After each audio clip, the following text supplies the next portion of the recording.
Yeah, stand tall. Fatty. Ali. Super Panda back again, let's talk about it. When the culture split wide, somebody gotta speak truth.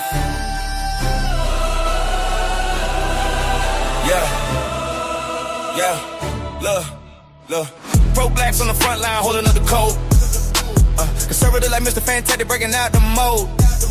Two camp battling for the same throne, same role. But one truth, but the truth still cold. Internet loud with the label they throw. Everybody picking sides trying to point out the foe. But we here for the facts, not a name called show. Super Panda light it up, let the realness flow. Betty in the middle like who really gon' stand. Ali break it down with that con-wise hand and pie so strong. Yeah, we build from the land. If you don't speak truth, then your voice ain't grand. This side, that side, who gon' ride? Culture torn over, split down the line. Empire don't fold, we rootin' inside. Cut through the north, let the truth collide. Yeah. We don't do no smoke, we address that. Super panel in the cut, yeah, respect that. Pro-blacks, preach unity, protect that. Conservatives want freedom, I get that. This a conversation they afraid to expose. Touch above empire, everybody knows. When the culture in the fire, we stand in the coast. Fatty and Ali, yeah, we taking control. Yeah, back online in the timeline while everybody got a theory about the grown and the childish. Some say the coons in the corner look childish. Others say the pro-black stuck in the old mileage. But here come Mr. Fantastic Boy, made us still. Saying free mind, first that's the way that I feel. He ain't ducking nothing, he just keeping it real. Standing tall on the stand like iron and wheel. Some wanna count, some other chill when he talk. Some say raw, to say outline the fault. But that's why the panel bring the minds to the fault. Cause the debate without truth is a cultural assault. We don't duck no smoke, we address it. Super panel in the cut, yeah, respect it. Pro-blacks, preach unity, protect it. Conservatives want freedom, I get that. There's a conversation they afraid to expose. Touch above empire, everybody knows. In the culture, in the fight, and we standing in the coast. Fatty and Ali, yeah, we taking control. Yeah. Shout out Mr. Fantastic. Two sides, one mic. Super Panel, untouchable empire. We outside.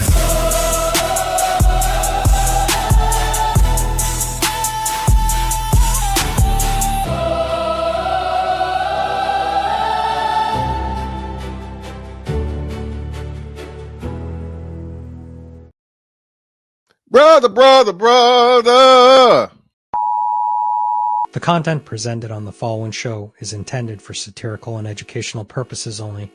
The views, opinions, and statements expressed by panelists and guests are their own and do not necessarily reflect those of the host, production team, or channel. Additionally, any third-party content featured in this program is used in compliance with fair use under United States copyright law, which allows for commentary, criticism, news report, teaching, and research. Viewer discretion is advised, and we encourage independent thought and discussion. Welcome to the Untouchable Super Panel with Ilkan Ali and Fatty. Kick back, relax, and enjoy the show.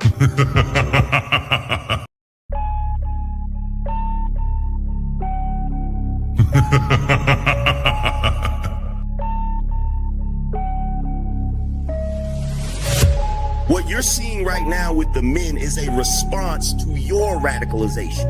So to try to project that onto us is absolutely ridiculous. And the men are not behaving the way they're behaving right now because they can't keep up. They're behaving the way they're behaving because you broke the social contract. You're having a conversation in bad faith. Did you say women are children? Did you say women are children? No. Look at the construction industry. It's 99%, 98% men. But when you're talking about cooking, right, the reason, and by the way, it wasn't mostly women who did cooking, it was just mostly women who stayed at home who did cooking. That's why it's considered a traditional family role. It's part of the whole child rearing aspect. So you know that you're here because of your father? Because men determine the sex of the baby? Did you know that? Can we just say, if we're doing men versus women, like, women have infinitely more options. If you download a dating app, like, even grandmas get, like, thousands of matches. Right.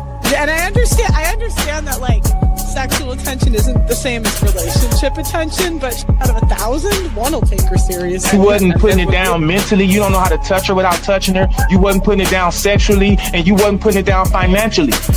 So yes.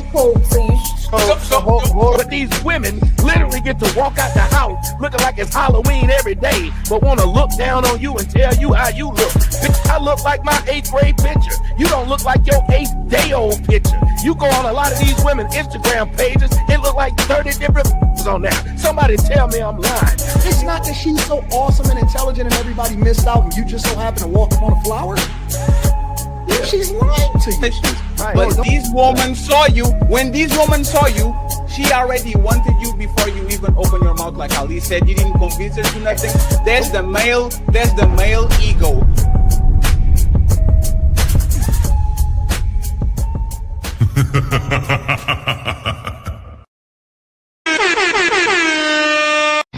It's time to do. Welcome, ladies and gentlemen, to another episode of the Super Panel. I hope you guys are doing good. I hope you guys are doing well. And I hope you guys had a great week. We have another star-studded panel. And we're going to talk about Coons versus Pro-Blacks. I would ask to the crowd in the chat to address the people as Black conservatives, okay? This is just a description for a show.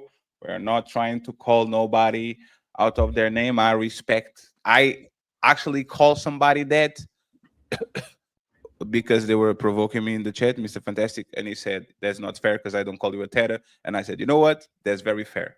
Very fair assessment. I will refer from that today. So, friends, I appreciate y'all. Thank you very much for being here. As you guys know, we have a couple of goals that are going to be scrolled in the bottom. Become a subscriber, become a member, and eat the Cash App. We have several content creators streaming from their platforms. All their links are going to be pinned in the description. Please go ahead and support them while they're live. Send them some money. Make sure that you send them some members. Make sure that you support them, okay? So let me start with the one and only JB is back. Thank you very much for being here, JB. Appreciate you. Thank you for having me, brother. Thank you very much, sir. We have the one and only Opulent Seems. What's up? Peace, team. Thank you very much. We have CJ in the building. Thanks for the invite, Fatty and Ilkan. Appreciate y'all. Thank you very much. We have the OG himself, the Angry Man, is in the building. We have the lovely Lucky Marie. And the main eventer of the show this evening, Mr. Fantastic. Brother. What up? Thank you very much once again for being here. My co-host is Ilkan Ali. You can see him because he's John Cena. So, you think you're untouchable? And I am the other half of the Austin team Fatty. We are back on the main channel, friends. So if you're watching this on the Shut Up Fatty show, come back to the main channel because we are back on track. So thank you very much. I'll appreciate that.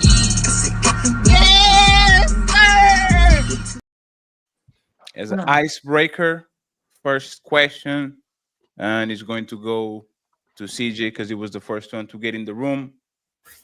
Are you happy with Donald Trump second term until It's time to do. I'm pretty satisfied. I haven't heard anything crazy yet. I keep hearing about these Epstein files that everybody wants to come out. I'm not really that interested in it. I think that's all I'll say. Do you think what are you happy about this presidency at this point? I'm a dealer, so I make my money off of tips. So that new little, what's the word? No tax on tips. No tax on tips. That's definitely good for me. I'm in Vegas, as y'all know.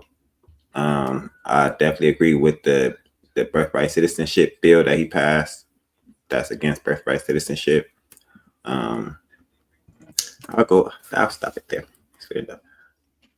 6.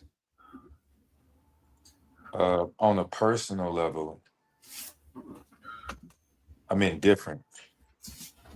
The presidency really don't matter as much as local laws and government because I'm a sovereign citizen. I don't depend on government assistance. I'm not on Medicaid or anything. So presidency just day to day, just contextually doesn't affect me day to day, no matter who is in there, because your grandmother probably lived 80 years, 26 different presidents. She was born poor, died poor, Republican, black, short, tall. It's politics. So personally, I'm indifferent. As part of a melanated group, I base how well he's doing or not how well he's doing by how well the melanated group, the marginalized group, is doing collectively, right? How are you guys feeling collectively about things? Because whoever gets in office, Trump or otherwise, I don't ever root against them.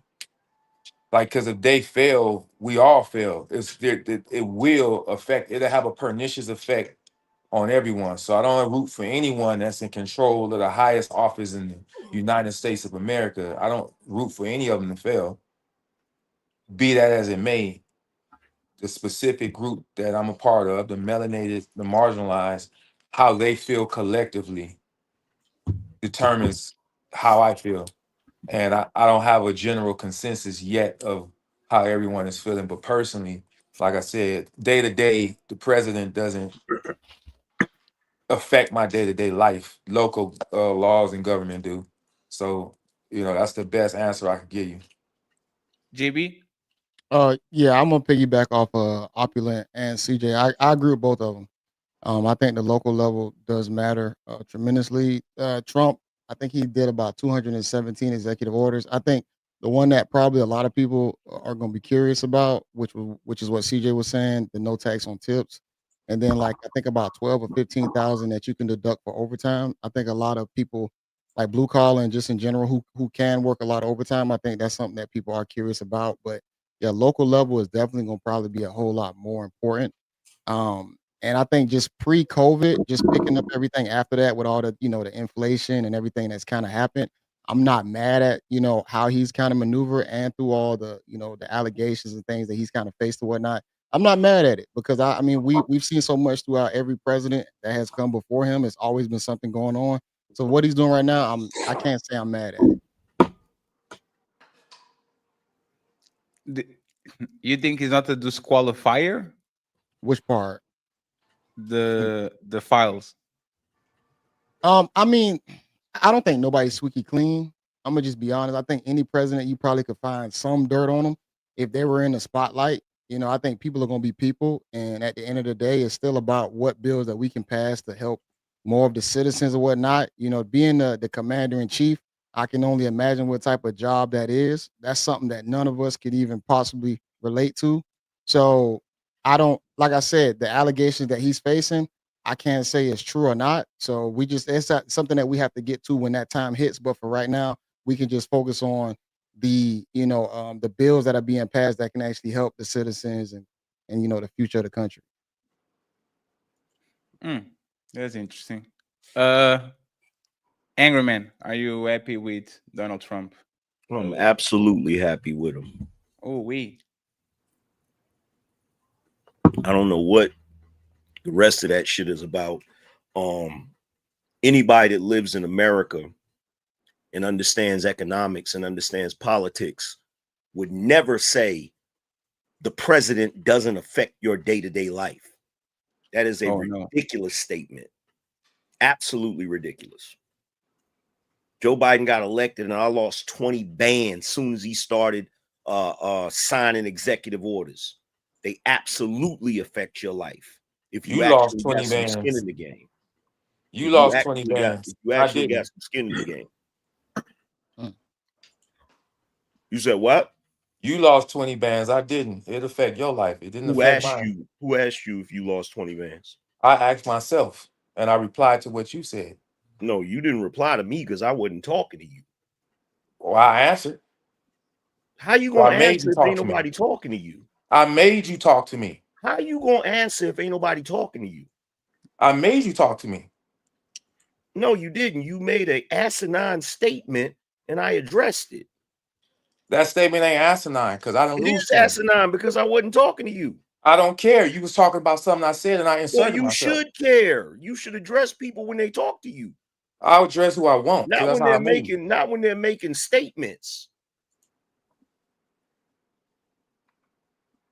Okay, let's move on then. Okay, that was very shorter than I actually thought. Good job, friends. That's a good job, actually, friends. Lucky, are you happy with Donald Trump first year? I'm happy with the price reduction on drug prices, personally, but I'm in a red state, so I have not seen much difference. The education has already started to change. So that's where I stand with it. I'm waiting to see more of the things that come to fruition in my particular state, but it's no change other than that. So I'm content, should I say, so far. Mr. Fantastic. Yeah, man. I'm completely, totally satisfied, man. My vote was a great vote. I didn't get to vote for him last time around, but this is my first time voting for Donald Trump, and he's putting America first, both domestically and foreign. Getting these illegal immigrants out of here that's putting a burden on the system, right? For especially these black neighborhoods and localities that they seem to be dumping all of these illegal immigrants into.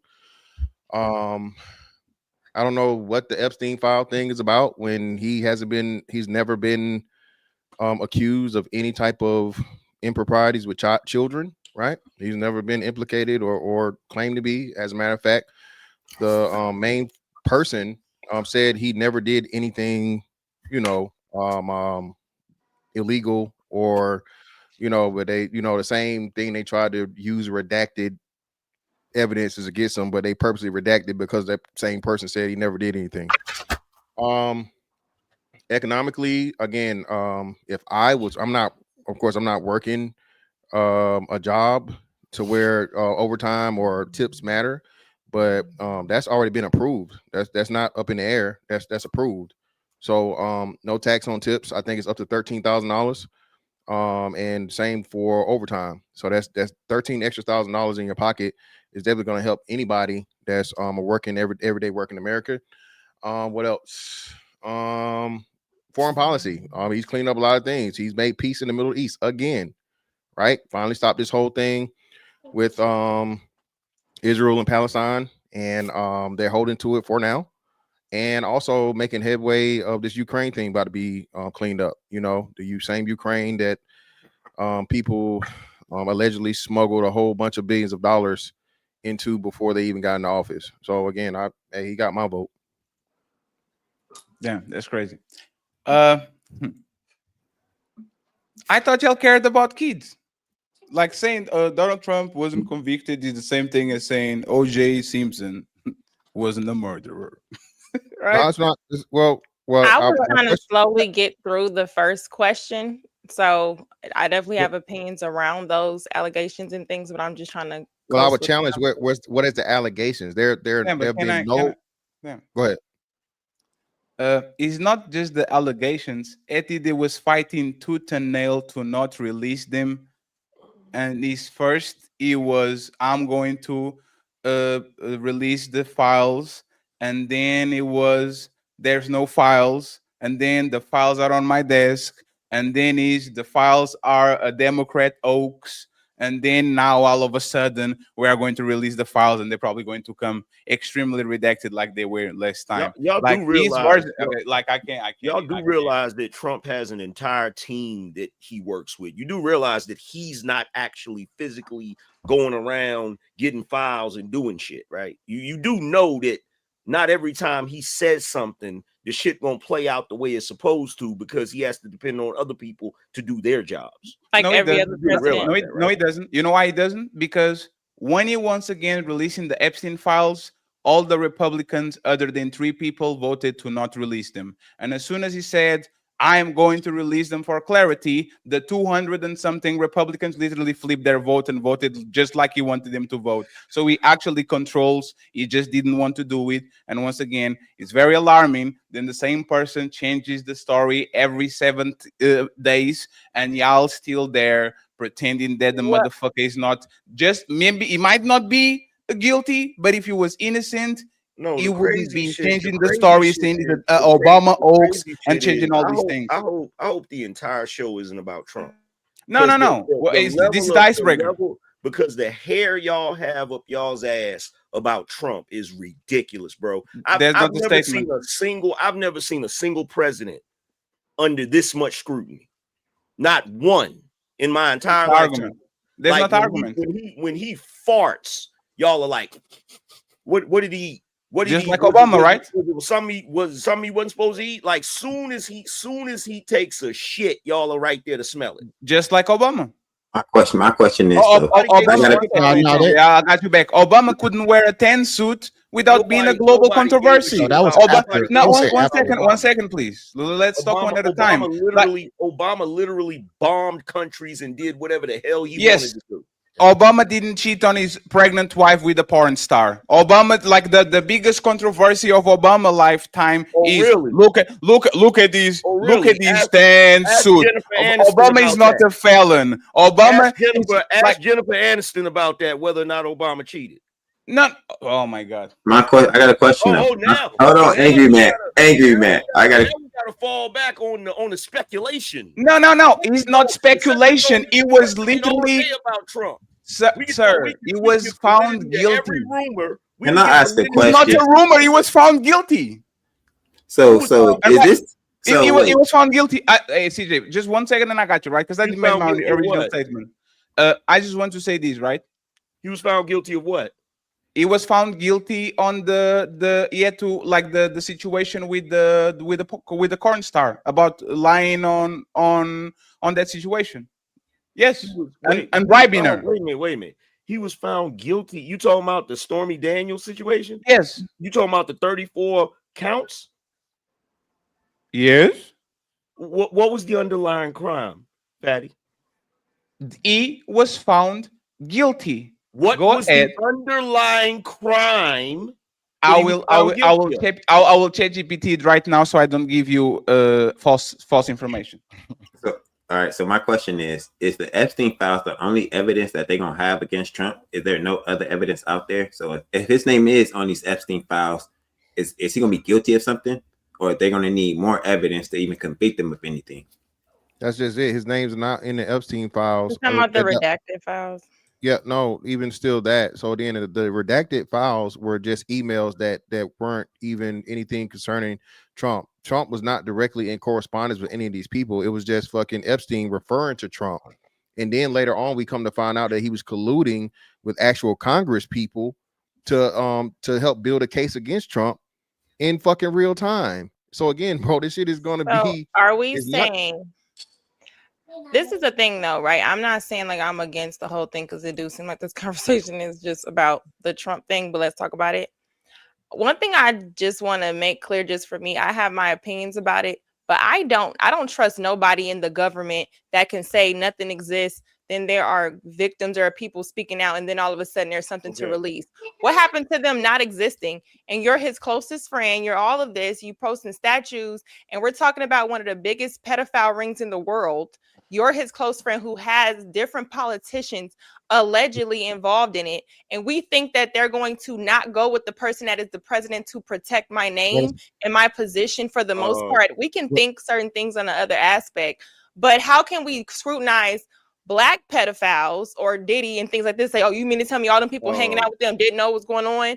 But we don't hold the same opinion. It's okay that he touched some things that we benefit from. But we're not going to act like the pedophile allegations and the way he moves there or says one thing, it doesn't seem sketchy. You can't say there's no fouls then come is- back and say there's something to release. Why did you say there was no fouls? And are we trusting these people to have the real information where we can speak so confidently? And by the way, before y'all go, well, just to complete That's what it. Lucky said, like 5 seconds, when Kash Patel, the head of the FBI, was answering questions, and they asked him, "Did you told Donald Trump that he was on the Epstein files?" They asked him the question 7 times, and he danced around and refused to answer the question. Why would he refuse to answer the question 7 times? We could just say no. No, he's not. I didn't say it. No, I didn't tell nothing to him. Why is he dancing around the question? It's because he's actually told him that. So go ahead, you got it. So I feel the need to clear something up real quick. I don't know why Fantasy Island Girl doesn't just join the show and give her little commentary. But here's the thing: he wasn't convicted of 34 felonies. He was convicted of 34 counts. There's a difference between counts and actual felonies. Okay, what it was is they claimed that item was written down incorrectly in the file 34 different times. Now, normally, that type of thing, that type of error would be considered a misdemeanor. But because it was him, they turned it into a felony. The only problem is it's not against the law to pay someone to not put your personal business out there. It's against the law if you did something illegal. If you were doing something illegal, he falsified business records, and that is paying illegal. somebody, and you're paying somebody to suppress evidence or suppress something that's going to get you convicted, right? Especially if it's an agreed upon NDA too. It was an agreed upon NDA also. Exactly. So number one, it was 34 felony counts. There's a difference, Island Girl. Just because you talk like a white girl and fuck a white boy don't make you smart. We are going to refrain from now on. We're going to refrain from talking to the chat. Okay, there's 8 people in the show. We go from there. I just want to ask a question real quick to Angry Man, and then Fantastic, you got it. So, is the Stormy Daniels allegations, is that a rumor or that's true? Angry Man? No, it happened. You said what? Is the Stormy Daniels allegations that he cheated on his pregnant wife with a porn star, is that true or is that just rumors? Oh, it's absolutely true. Okay, I just wanted to make sure. When cheating on your pregnant wife become a felon? He's not a felon, but y'all are conservatives. Y'all are the family values, and for whatever reason, y'all preach family values until the Donald Trump being a scumbag. I don't give. No, y'all got it. Y'all got it. I don't give a flying fuck what he did in reference to cheating, because the one thing I'm not gonna do is I'm not gonna sit here and listen to a bunch of people that do shit wrong every goddamn day. Sure. All of a sudden put another motherfucker on a pedestal and say, "Oh, you have to be perfect and you can't do nothing wrong." No, it's not being perfect. Is that y'all care about kids when black women are doing abortions, but when these white folks are fucking kids in the island, all of a sudden y'all don't care. Actually, I was about to get to that. Right? When these abortions, black woman, but when these white folks are fucking kids in the island, we have no proof. What are you talking about? Let me ask you a question. Let me ask you a question. Hold on. Let me ask you something. Fantastic. My bad. Who's the individual that ran that island? Epstein. What happened to him? He is in heaven. Okay, he's gone, right? He's up out of here, right? He's gone, right? All of the people that was involved in that, or have they been brought to trial? Have they been brought to justice? No. What files and what paperwork did you see that implicated Trump in running that island with him or participating in any of that shit? He's not running the island. No. Hey, no, sir. You asked me a question. The files were redacted. 1 second, please. Sir. Have you seen any paperwork? In other words, proof that he participated in any of that shit? Yes, sir. No, because because the files are being blocked. They're not being blocked. No, it's not the end of. No, sir. 1 second, sir. 1 second. It's not the end of it. 1 second. It's a twofold thing. And Fantastic, get it interrupted. I'm sorry for interrupting you. Right? Twofold thing. The first one, once again, Epstein was deleted under Trump presidency. It's just the first one. One second. You don't have to respond to everything I say. Angry man, you don't have to respond to everything I say. The second one, under Trump presidency, his wife is having a luxurious life in prison. She's walking dogs. She has fancy $1,000 umbrellas. She's living the life. Why would the Trump presidency give so much luxury and put it on a nice facility to a woman that is convicted of a part of the worst PDF file ring of all time? Why is he giving her all these favors if we actually know that she did that? Why is the Trump presidency doing that? You know what I find funny? Oh, time to move the goalposts. 1, 2, 3. I see why Joe Biden got away with everything he got away with. Because y'all Joe Biden and Trump are the same. Y'all spent so much time with y'all's head buried up Trump's ass that Biden got away with all types of wild shit. Hey, I promise I'll be quiet. Here's the funny thing I noticed. I'll be quiet forever. The funny thing I noticed is y'all got all this smoke for rumors and no proof about Trump, but I could literally pull up videos right now of Joe Biden sniffing girls.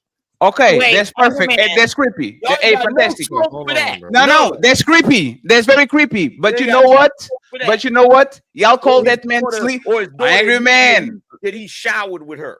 No. Yeah, not just that, man. Okay, but y'all call that man Sleepy Joe, and look at your president last week sleeping on the job. But this war is going on, and the president is trying to end it. Shit. Not because listen, Sleepy we have things Joe. to focus on in the world as a country. That's why we're Look at Sleepy Joe now. Is in Moscow. Hey, again, y'all are hypocrites. Y'all will call your opposition a name, and then when these men do it, y'all don't do it. So go ahead, fantastic. You got it. So first and foremost, so what you gonna do is you just gonna make some shit up and just run with it. Yeah, I got it. I made it up. Video, he wasn't asleep. Yeah, he wasn't asleep. Yeah, No, he blinked. was not. You can literally see him blinking. But I got it. So first He and was foremost, blinking. Yeah, he blinked. Yeah. So first and Where y'all foremost, be reaching is crazy. So first and foremost, the Stormy Daniels shit happened way before he was president. So his infidelity with his wife had nothing to do with it because that was before he's even talking about being president.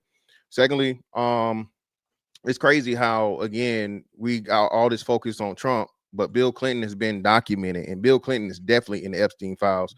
Bill Clinton was definitely on the plane, Ledger, and the island several times, and Bill Clinton has been directly implicated and claimed to be not only him and his wife. Hillary Clinton, both of them. Hold on. Okay. You said let me go. So both of those individuals, former president, and the presidential candidate that ran, that would have still been on the same thing. They have been accused. Trump has never been officially accused by any of the Epstein victims. Y'all are just talking shit and spreading rumors. Yes, he was. Hold on. No, by who? Tell us by who. Yes, he was. You can't. No, yes, by he was. Who? Yes, by he who? was. Yes, he Tell was. us by who? Yes, he was. I don't know the name, but I don't know the name, but I'll give you. I promise. Go ahead. I promise you won't, because again, when the main person, the lady that just deleted herself like a year ago or whatever, was asked about him, the star witness, like ground zero person of being what's the name, child traffic victim.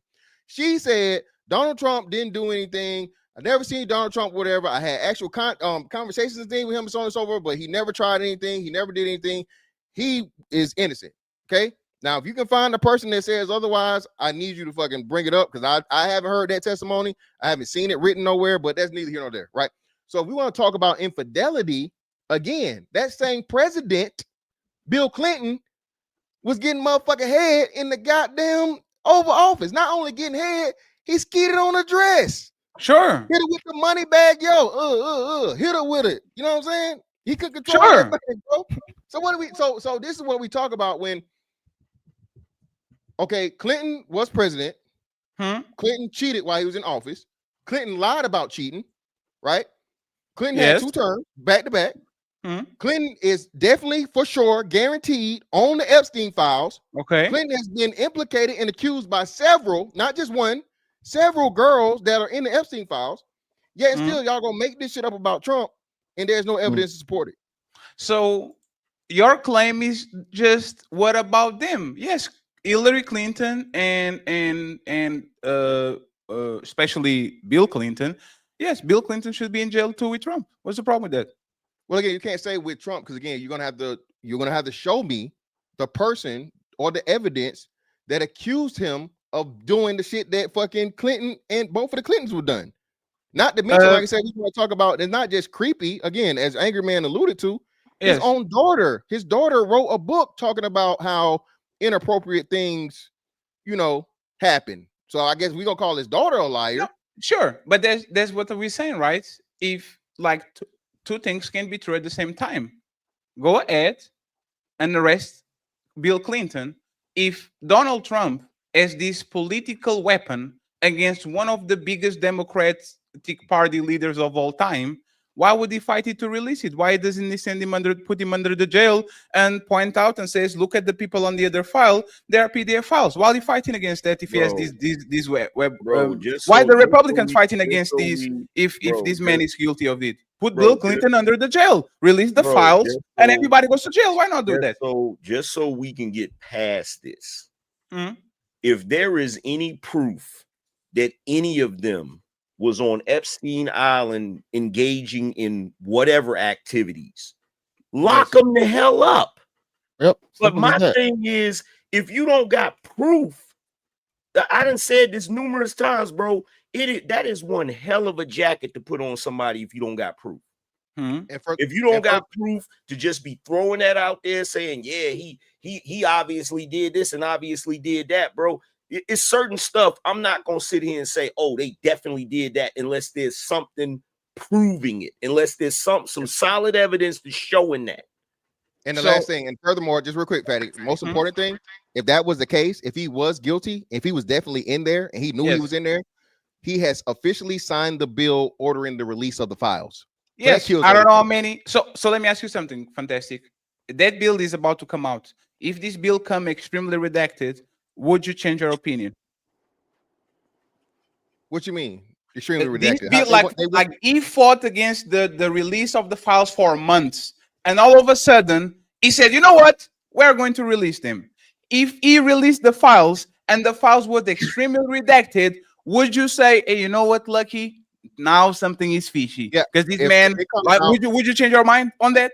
Yeah, real shit. And now I put this on my kids. If the list come out and it doesn't name any of the perpetrators, any of them, that's definitely something not right. 10,000%. I just wanted to make sure that we are all on the same page. Perpetrators? Huh? And who would we collectively have to agree on who the perpetrators are? Because honestly, when Angry Man said it earlier, all this smoke when he said Biden, I thought he was going to say the Clintons, because that's what started the whole conversation. Trump's first election was the emails. So it's like, I don't know, y'all got it. I think it would be clear. It would say who the perpetrators were. It would be in there. And yes, and my thing is, I want an unredacted list. That's all I want. Like, there's not just the Democrats are there, but the Republicans are not. The Republicans are there, but the Democrats are not. If this is about the truth, I want every single name unredacted. And if names are redacted, in my opinion, and I think every sensible person actually believes that there's something fishy about this administration trying to redact names out of their list. I think everybody, Republican or Democratic, is, because if we agree about kids, right? If you agree about the safety of kids and all that, the worst crime ever should actually, these people of power that be touching on these kids should be on the forefront. Well, you do know this ain't the first administration that has not released that list. No. Donald Trump run on it. That's different. One of his biggest campaign promises was, if I'm elected, I will release the Epstein files. So now he has to come through with that. See, this is how I know this ain't about crazy. This is how I know this ain't about justice for them fucking kids. It's about y'all not liking Donald Trump. Thank you. Because at the end of the day, it shouldn't matter whose administration it is. But that's not the point. The list should have been released, period. regardless of who was in office. Yes. So, but that's the point is, but that's the main point, right? I'm saying if Bill Clinton and all these Democrats are there, you can go to jail, go to hell, whatever you want to go. But Donald Trump, one of these biggest political promises was, I will release the Epstein files. If he literally fought that shit for a year, he said, I'm going to end the Ukraine war in 24 hours. Good luck with that shit. He said, I'm the president of peace. And now we literally try to fight a war with Venezuela. Drug dealers should get the death penalty. And now, war would have angry man, you don't have to reply to everything I say. War would have never even started if your punk ass homie wasn't in office in the first place. Wait, who is trying to go to war with Venezuela? Conversation saying we shouldn't care about them now because we didn't care about them before, or are we saying like, why do people care about them now when they didn't care about them before? What I'm saying, what is them? What I'm saying, I'm not saying we shouldn't care now because we didn't care before. What I'm saying is have the same energy across the board. If we gonna call out Trump's administration for not releasing some shit, we need to call out Biden's administration for not releasing some shit. We need to call out every administration for as long as he's been doing that goofy shit. But that's not the point. The point is you run on a populist, like imagine Barack Obama, right? Change. You saying that his campaign promise. Yes, he's like, change. I will change. I will close Guantanamo. If I don't close Guantanamo, I will hold it against you. This is the problem, though. Again, he's delivered on that. He signed the bill to release the wasn't it, so he can't hold, regardless of how we got here. We're here, so you can't say that he didn't do it because he delivered a promise. Just like the price of eggs, like some genius or some idiot was talking about the price of eggs didn't change. The price of eggs are down from a year ago. No. Yeah, but no, fantastic. But he, like, for example, the affordability thing, right? He ran on let's make America affordable again. And now all of a sudden that economy is literally inches from going to shit and having a massive collapse. He's saying where? What a can you let me finish, please? You don't know what you're talking about. What economy are you talking about? Oh damn, what the hell is on the back on this shit? Let me see. Ali here. Ali up here. Talking about right now. So correct me if I'm wrong. Inflation rate right now, Fatty. What's the inflation rate right now? Go ahead and tell us. I got you. So what the inflation rate? Hold on. Let me. So the inflation rate don't even matter because we just finally got a quantity tightening, right? So Fatty, what's happening is, again, I think you got to put this in proper context. He's been in office for not even a year. He hasn't been in office for a year. He had to bring down major inflation, Fatty. He started the tariffs, and the tariffs are working. Ain't nobody talking. It's the reason why I'm motherfucking talking about tariffs no more. The tariff shit is working. No, they're not. Yes, hold on, you gotta know what you're talking about when you say this now.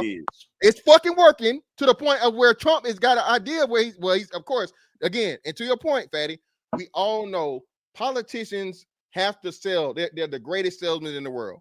Okay, as much as a piece of shit as Barack Obama was, what was Barack Obama? He was incredibly charismatic, and he was very, very good with fucking selling you a fucking dream. Right? That's a part of being a good politician.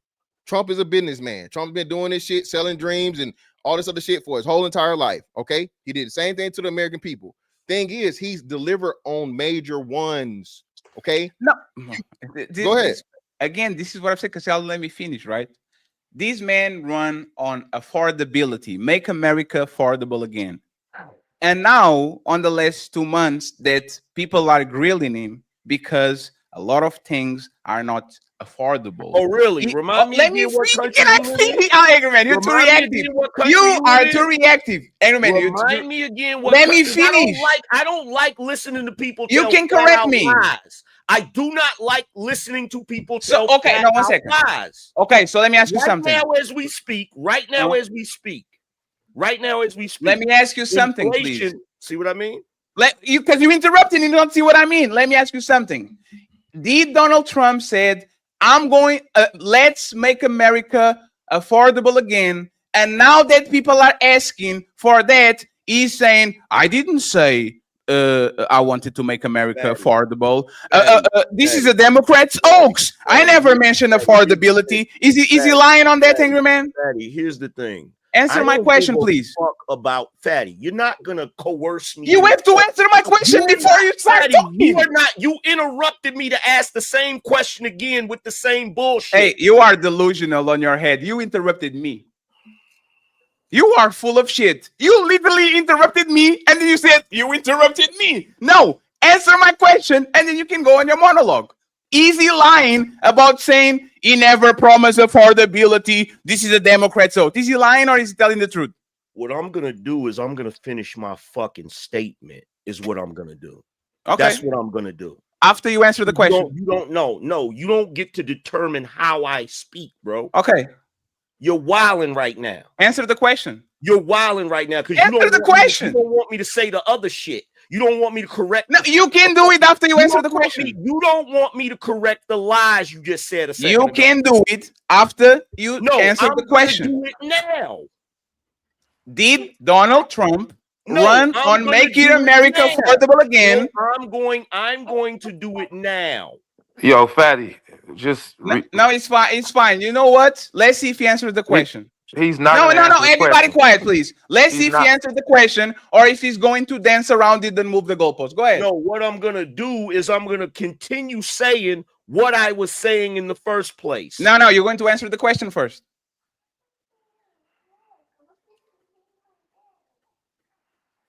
Hey, actually, let me do this. Is this true? Is that what you're saying? What? Is this what you're saying? He said affordability is a lie that Dems keep pushing. Is this true, Angry Man? Fatty, let's move on. He gonna No, digress. no. We don't have to He move gonna on. This is- continue. He's gonna continue to This is meander great out these places. television. This is like Well, just to my again point, another one. Modern woman can answer straight questions. Look at me tap dancing around the questions. It's, Well, just it's real stupid. quick. Well, just I want to go back to a point that I made earlier because people challenged it. First of all, you're not gonna play this straw man bullshit with me, Fatty. So answer the question. You're not gonna play this straw man bullshit with Why are me, you being bro. difficult? No, you're being difficult. So why don't you answer the question? You're being difficult. You're being Can you, difficult. can you answer the question, please? You're being difficult, and you're being a poor host. Okay. No. If I was a good host, I would step on your motherfucking neck because No, you're not answering being a questions. You're being a poor host right now. A host doesn't let their guests run over them. No, You I'm are not being a poor trying to run guest. over you. I'm not trying to run over you. You're projecting. answer right my now. question. You're trying to run over me right now. Angry Man, I'm being a You're poor trying host. to run over me right now, bro. Angry Man, I am an expert on Uno reverse. You are being a poor. I'm being a poor host, and you are being a poor guest. You want to play more? I have more cards. It's fine. Can you answer the question? Matter of fact, I don't need you to answer the question. We will end inflation and make America affordable again. But the word affordability is a Democrat scam. One of my top priorities will be to quickly defeat inflation and make America affordable again. I don't want to hear about the affordability. We will make America affordable again. We're going to make it affordable again. You know, there's this fake narrative that the Democrats talk about, affordability. Affordability is a con job. We will target everything from car affordability to housing affordability. You know, this whole thing is, they use the word affordability. It's a Democrat.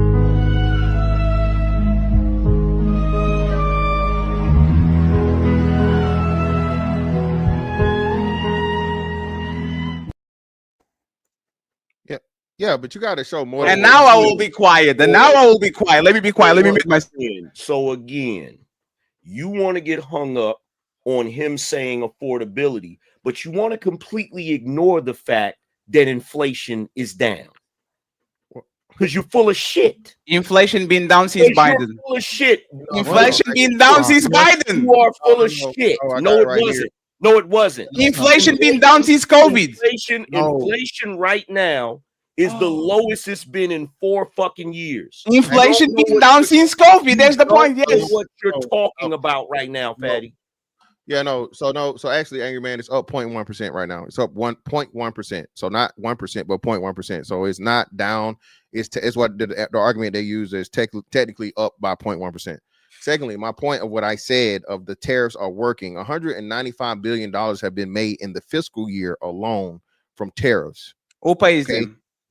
What do you mean who pays them? The countries, the other countries pay them. No, you see what I'm talking about? Y'all are not prepared to have this conversation. I'm very prepared. Let me. Fatty. Okay, so Fatty, sir.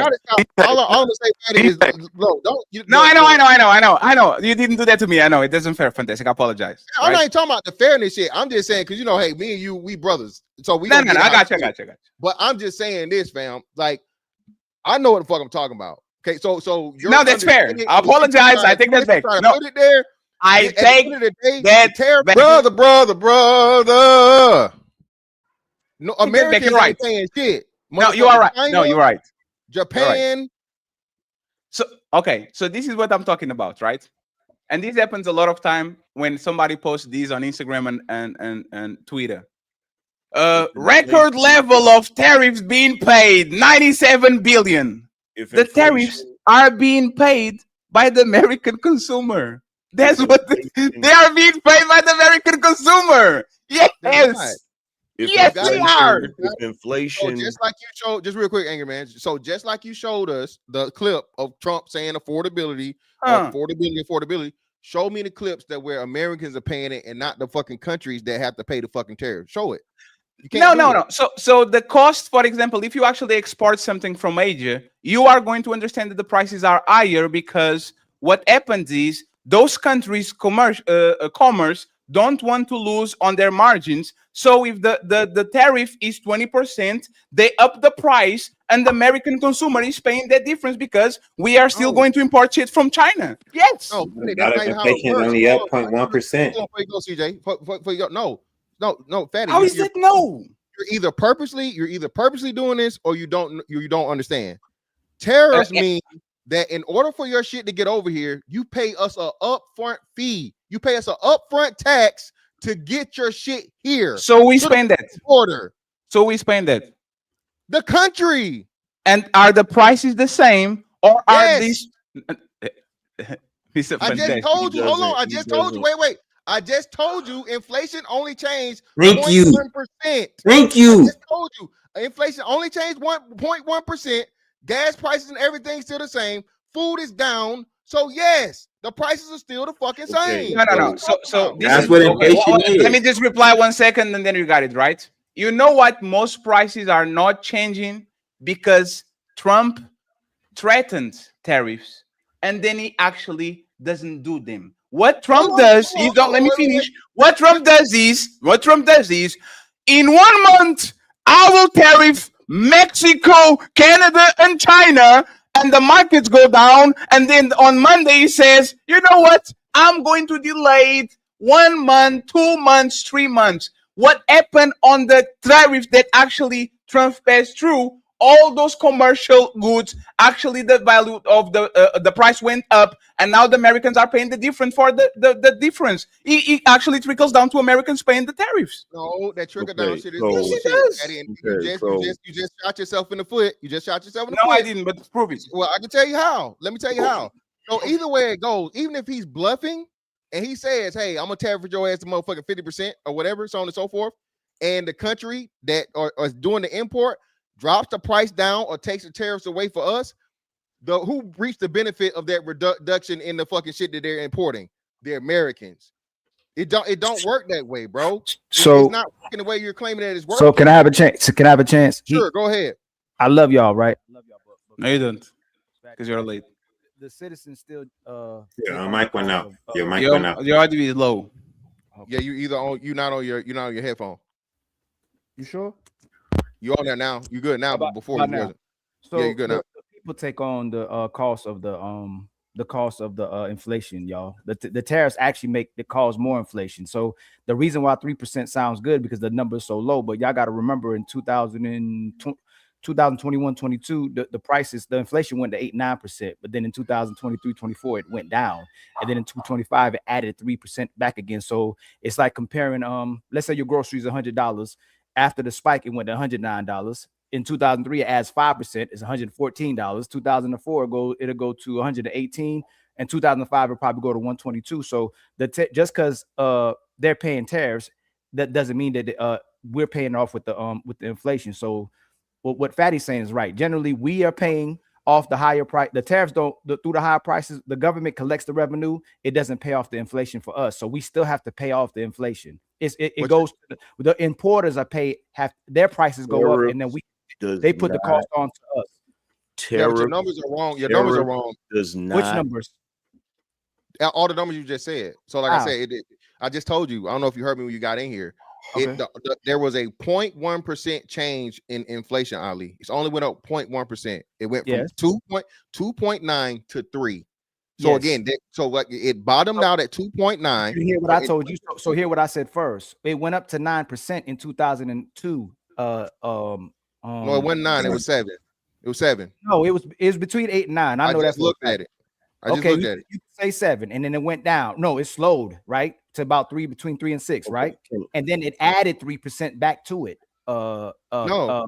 Yes, fantastic. Let me look it up. Can I chime in real quick? Can I chime in real quick? Yeah, go ahead. So,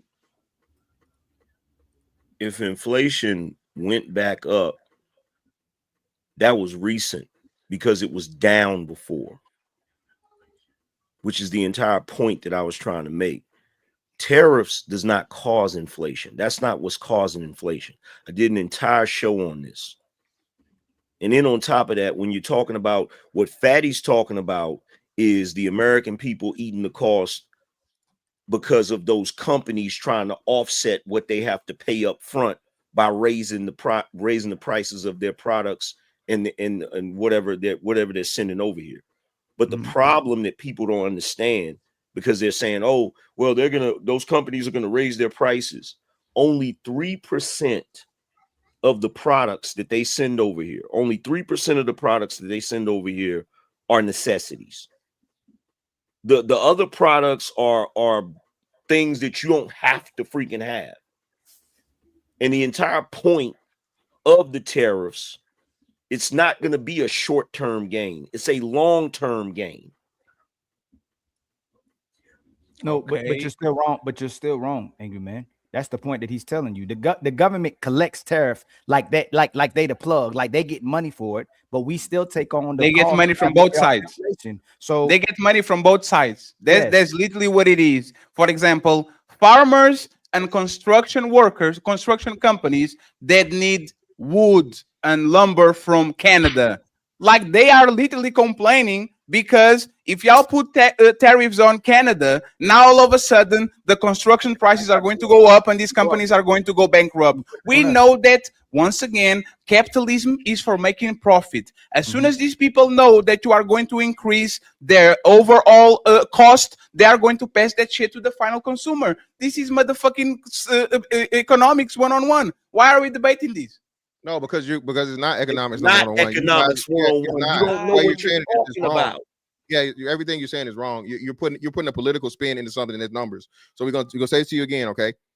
The thing is, like, you got the part that is right is that the government is being paid directly, right?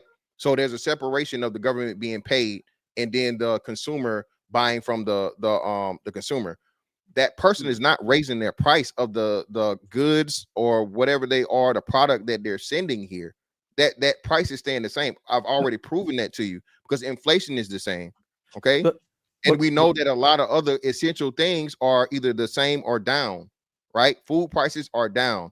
Gas prices are about the same, right?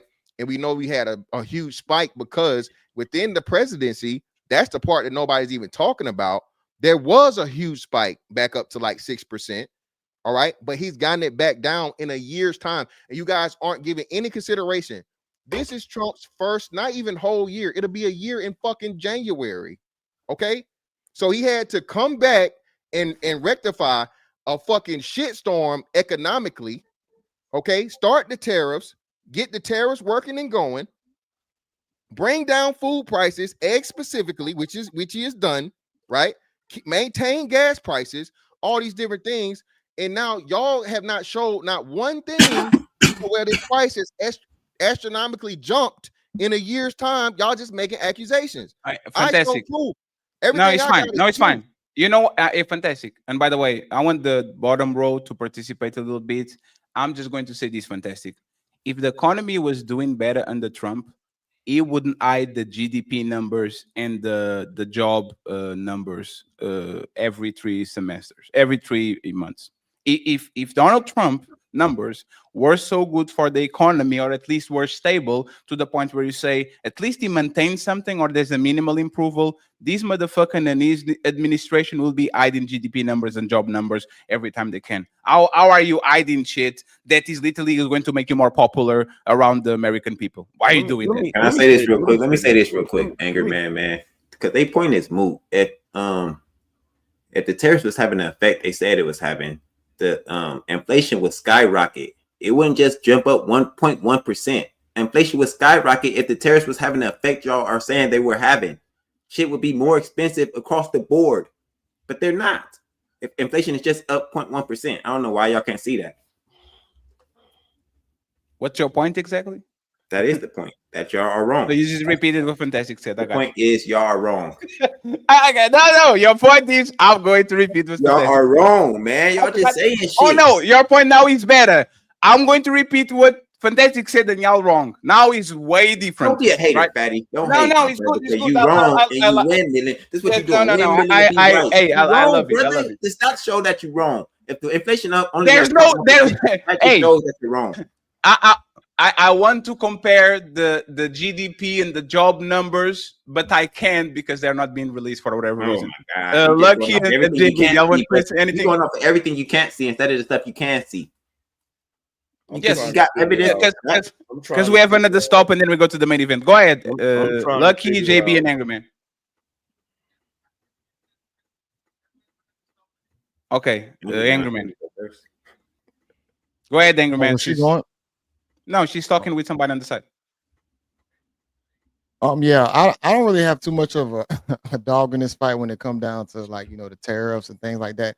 There's only going to be so much that you really can control, from the perspective that we sit at.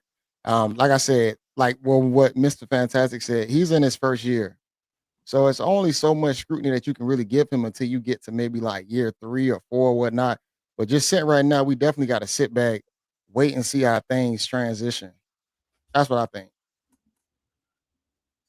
For better or for worse. And then I have another curveball for you and your president. Go ahead. Like, I'm literally trying to figure out how a nigga that don't even live in this country gonna tell me about the economy in this country. The same way a nigga that is a stepdad is talking about the red pill and manosphere. Gave the floor to me. The same way a stepdummy is talking about the manosphere and the red pill. The same way. Fatty, real talk, bro. I didn't come over here to be disrespected, fam. Oh, you disrespected me first. Are you serious? Come over here. I'm dead serious. You disrespected me first. Come over here, bro. You punch me, I punch you. Bro, what is that clear about? Bro, nobody disrespected you. What? That wasn't disrespectful. You. So nobody. Why? What the fuck do you know about the not even from here? Like, what the fuck? You're not. You're and you want to accept that, so I didn't respect you either. So we even. You're literally speaking on the economy that I'm living in. Yes, and you are. You didn't lie about me, and I didn't lie about you. So we even. I literally watch the market. All of my shit is up, and has been up since this dude got back in office. The freaking gas prices, all of that shit, everything that y'all keep saying. CJ said it perfectly. If what y'all was saying was true about the tariffs, we would see increasing prices across the board. What is up exactly on your portfolio again? Just to make sure. What is up on your portfolio again? You said what? What is up on your portfolio again? What is up? What do you mean, what is up? You said, oh, I have these and I have that. What is up on your portfolio exactly? I said across the board. I mean, his portfolio probably is up. If you really look at like how the S&P 500 move, it definitely has its drops and its fluctuations back up. So it probably is up. Was it up under Biden? Was up under Biden? Boy, everything tanked during COVID. So you got to understand. Oh my God, the stock market reached all-time highs under Biden. The crypto market reached all-time highs under Biden, and then he keep going because we're in the bubble. No, it didn't. No, it didn't. What? No, it didn't. So In 2024, the S&P 500 and the crypto markets and the housing markets weren't hitting all-time highs at the same time. Bro, right before Biden got elected, you could literally predict the way the market was going to fluctuate in reference to crypto. Right before he got elected, if crypto was up, the What is this, man? Like, what y'all talking about, man? 2024, isn't this an all-time high? We are in the bubble. It keeps going up. But on that point, when Biden left the presidency, the S&P 500, all crypto, all this shit was all-time high. You got a bunch of money. One second, please. One second. His presidency started in 2020, 20 something. It was 3,841. By the time he left, it was up 600 points. What the fuck are y'all talking about? What is so now? like, So what is wait, this? give the same. Hold on, wait, no, go back, brother. Yeah, go back. it No, kept- bring it back. it Bring it kept back. going up. Bring it back. Now Yes. say the difference from what from 31 what 31.7.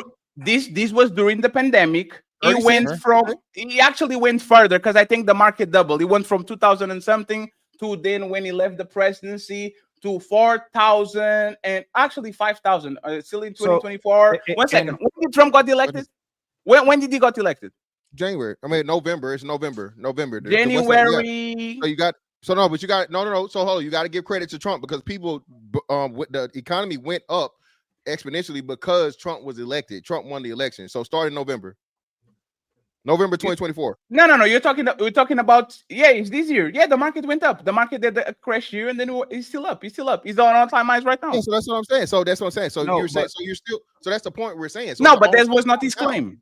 No, but that was not his claim. No. It was This is all-time my high back the funny thing is he pulled a graph up and the graph proved my fucking point. No, he didn't because that's not my claim. If you go back and look, Oh at my God. Biden, if you go back and look at the years Biden was in there, the shit was down. Yeah. Go back and show it. no, Go back no. and show. Go back and show. Go back and show the market before COVID. Show that. Sir, you don't even I will do it. I will do it for sure. I will But do you it. don't have to Okay, do it, please. though. You just but Fatty at the end of the day, right? Let's just go But a the- year. But Angry Man, fantastic. That was not my point. Because stock market doesn't reflect the average American. The stock market reflects the top of people that actually have enough money to invest. I never use that. But Angry Man was saying that the market was up to shit when it comes to Biden. And I'm saying if Biden was elected in 2000, and this is the pandemic, it's right here, right? It was before the pandemic on 3,000. And by the end of it, in 2024, look at this. It literally doubled. It literally got 1,000 more points, more than 1,000 points. I got you. But Fatty, you're missing the context, and this is the part where, like, again, I'm not saying you're being malicious in it, right? What happened, Fatty? After COVID, the most money that's ever been printed in the world was printed. Everybody had extra money, Fatty. They were overpaying people to not work. So you had people that had never heard of the stock market. You had people that never had money. That's why the economy was booming, bro. It's context here. Yes. Hold on. Don't say no. No, it's definitely no. yes. But fantastic. The globe is bigger than the United States. All the countries will follow in the same metrics. Inflation why was though? up. Hold on. Like the jobs were. What's the reserve currency of the world, Fatty? Who It's determines American the way dollar. the world moves? Yeah. No, but that's not the point, friends. Think about it, right? Please. The same time Americans were complaining about gas prices, Italians were complaining about gas prices. The same time y'all complaining about inflation, British people were complaining about inflation. COVID had effect throughout all the globe and all economies. People lost their jobs and all that. Well, The are we not trend speaking that about you America? see on the S&P 500 and all that is accompanied by the rest of the world because the world was closed. And then when you open, the things went up. And because now people have more money, now we have more inflation in the market. So it's a regular trajectory like what we're doing. But you had more money because, again, the stimulus, Fatty, and that's what being here you have to take into consideration. People Yeah. got paid the fucking stimulus money. You got just for existing, just for being to open the economy back up. People was overpaid for unemployment. They again, people were paid more money to not work than they were when they were working. everything was booming. Fatty, just context, right? From a career standpoint. Do you know how Hmm. much the travel nurse business, bro? The travel nurse shit was ridiculous. Travel nurses, Airbnb, all of that shit was booming, Fatty, because people had free money they didn't have to fucking work for to be pushed into the economy. So if I got an extra fucking 10 bands and hey, I hear about this stock market shit or whatever, or what I'm gonna do? I can invest in the stock market. The businesses are getting more revenue. The businesses were booming because everybody had money.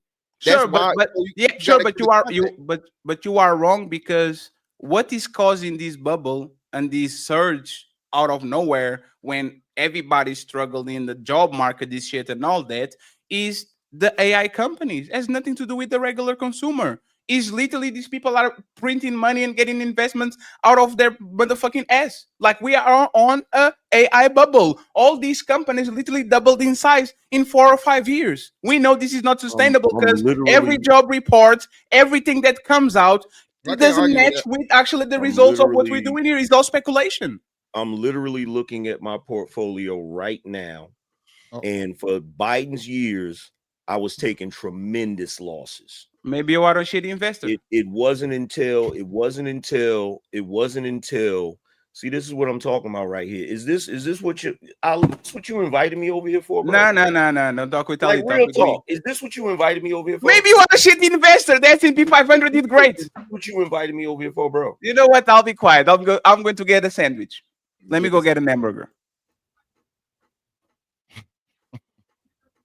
All right, I Like, guess this you shit move is on to the next fucking topic. goofy as fuck, bro.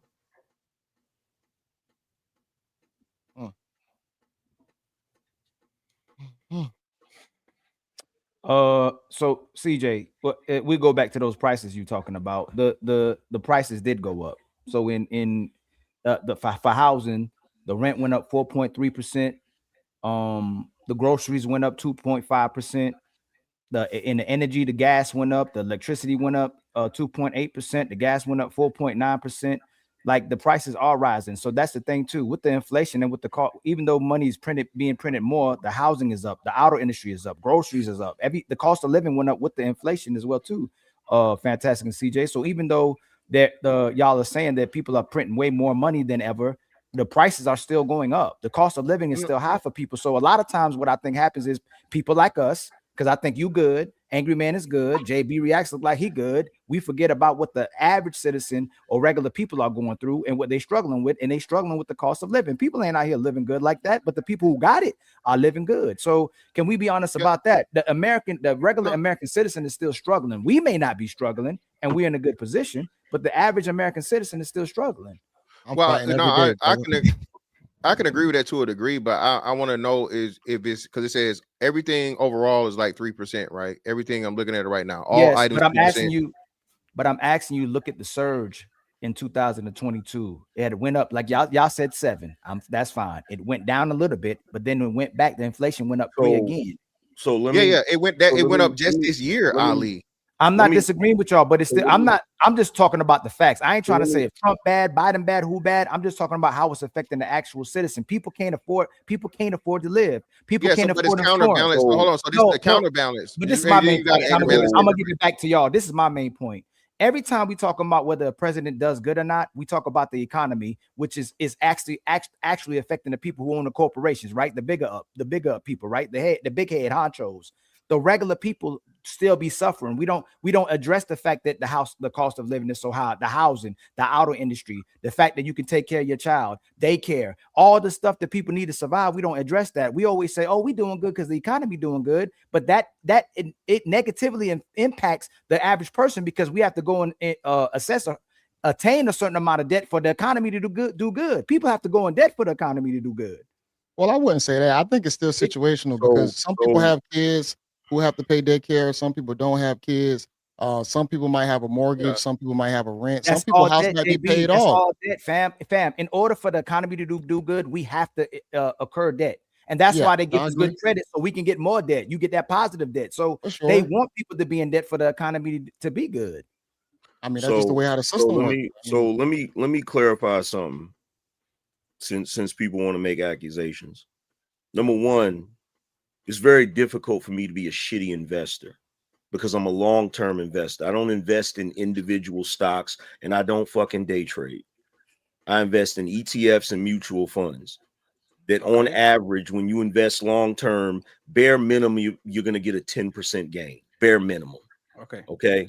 So under Biden, because he made so many poor choices economically, it made certain things plummet, which is where those losses come from. It isn't until we get closer to Donald Trump getting elected that I start to see gains in certain shit.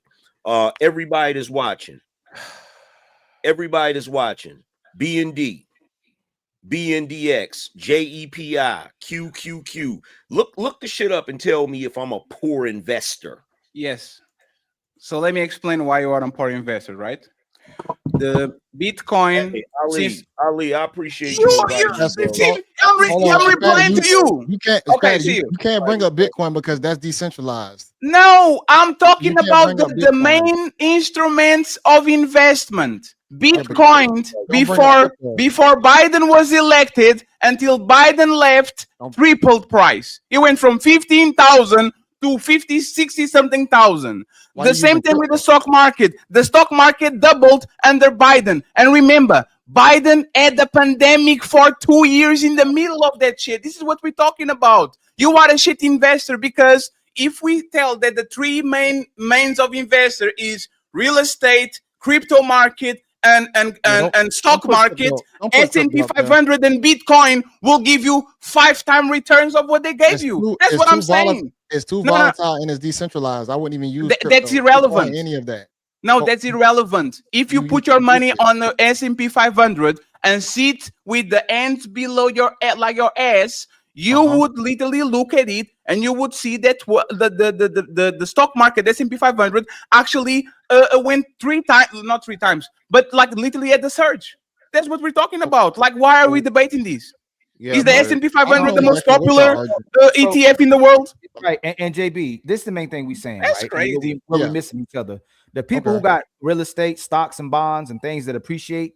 Those people that they don't have to worry too much about what's happening to their assets. Typically, if the economy slows, they still have assets. But if you have hourly wages and you work by the or you have a salary, those people are drastically impacted, man. Those are people going in debt because you have stuff. That's why Angry Man keeps saying he got stocks. But if you don't have dividends, if you don't have stocks, if you don't have real estate, if you don't have those kind of things, that's what he keeps. So this conversation we having, right? Majority of people live check to check. We'll denounce it by what we'll go away from what Fatty is addressing and say, oh, so somebody's doing good in stock, or if I got some properties that we doing good because I got properties, Fatty got a business, and Angry Man got stocks. Like we can't. That's irresponsible. How many 401ks you think are out there in the world, or let's say the United States? What did you say? What's the question? 401ks. 401k is an American instrument. It only happens is an American instrument. It's not. Most countries have retirement. Even most people, the average income, they have a 401k, and usually they 401ks, whatever company that they probably with, is going to be controlled in the stock market most likely. You don't have to have it set up like that, but a lot of companies offer that option, and it's usually controlled by whatever. No, but what I'm saying is that just one second. And this is why Angry Man is so wrong. The stock market doesn't reflect, like Ali is right. The stock market doesn't reflect the day-to-day American. This is crazy. This is speculation of the big dogs. It has nothing to do with the regular person. Why did he brought that shit up? Yeah, I don't think he's wrong. Again, we're talking about the economy. So Ali is 10,000% correct about that. I'm not refuting that. Ali is correct as to where the stock market is not a trend of what the everyday person and consumer or worker is doing. And fantastic. If the regular person is still struggling, then how are we happy with the performance of the presidents? If they weren't about, if for instance, we keep talking about immigration, we can get into immigration later on, right? Illegal or legal immigration, and the fact that the birth rate is declining, that we do need people to come over here, and we're making it hard for immigrants, and we're fear-mongering people for immigrants not to come here. But it would drastically help the country because the amount of people we're not having, and how it would help labor prices, how it would expand the economy. When we expand, we need more people. Like we need a lot of people, if you want to be honest. So when you addressing the common man, that's the problem with globally as well too. When you miss the common person, when you miss the regular citizen, and you're talking about the people in power, that's how we miss each other. If I'm not doing something to impact the regular citizen, and everybody in power still gets richer and the poor still get poor, then the president can't be doing too good. He's doing good for the people in power, but he's not doing good for the people, for the regular American citizen. And that's the problem that I have with presidents.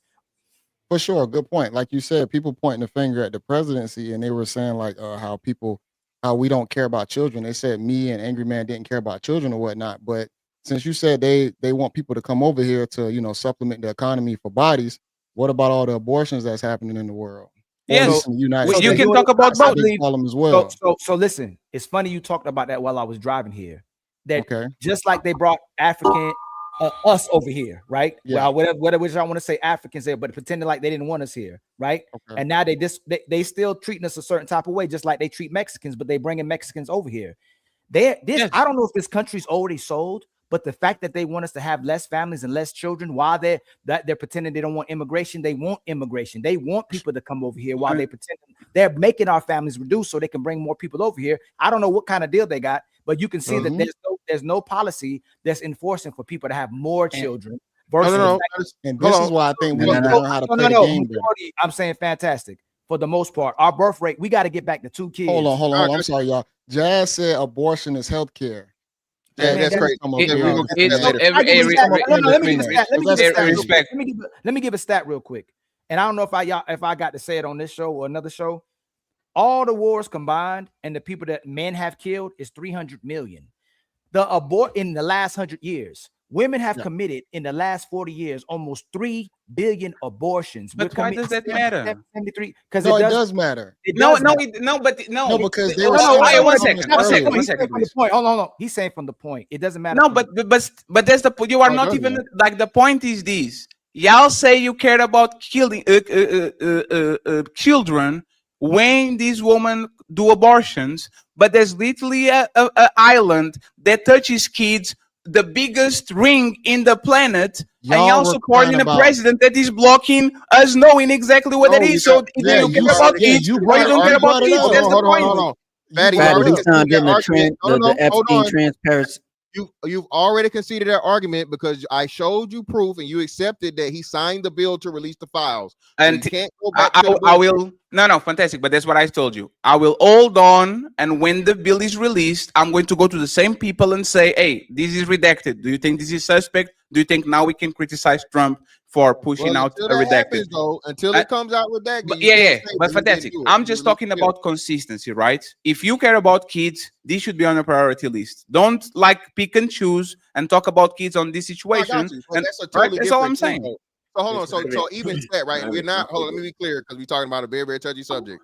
Yes. No one is trying to belittle or downplay children being abused sexually. Okay, first and foremost. Yeah. Yes. But what we're saying is the amount of children abused sexually versus deletions, bro, is like very, very small. No. That's fair. But fantastic.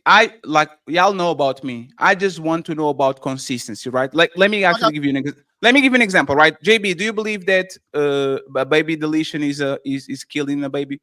Yeah. Do you know woman, or are you friends with woman, or do you talk are you connected with woman that did a baby deletion before? Do you know them? Yeah, I do. Why are you friends with the killer? I wouldn't say I'm friends with him on a first name basis. I don't really talk to a whole bunch of it's time to move the goalposts. I'm not literally. I mean, I'm married. I mainly talk to my wife for the most part. Any other chicks? I mean, my old co-host Ashley. Fatty, I can't undelete the baby, and again, we're in a country that allows her to do so. Right. So friends, I understand your point.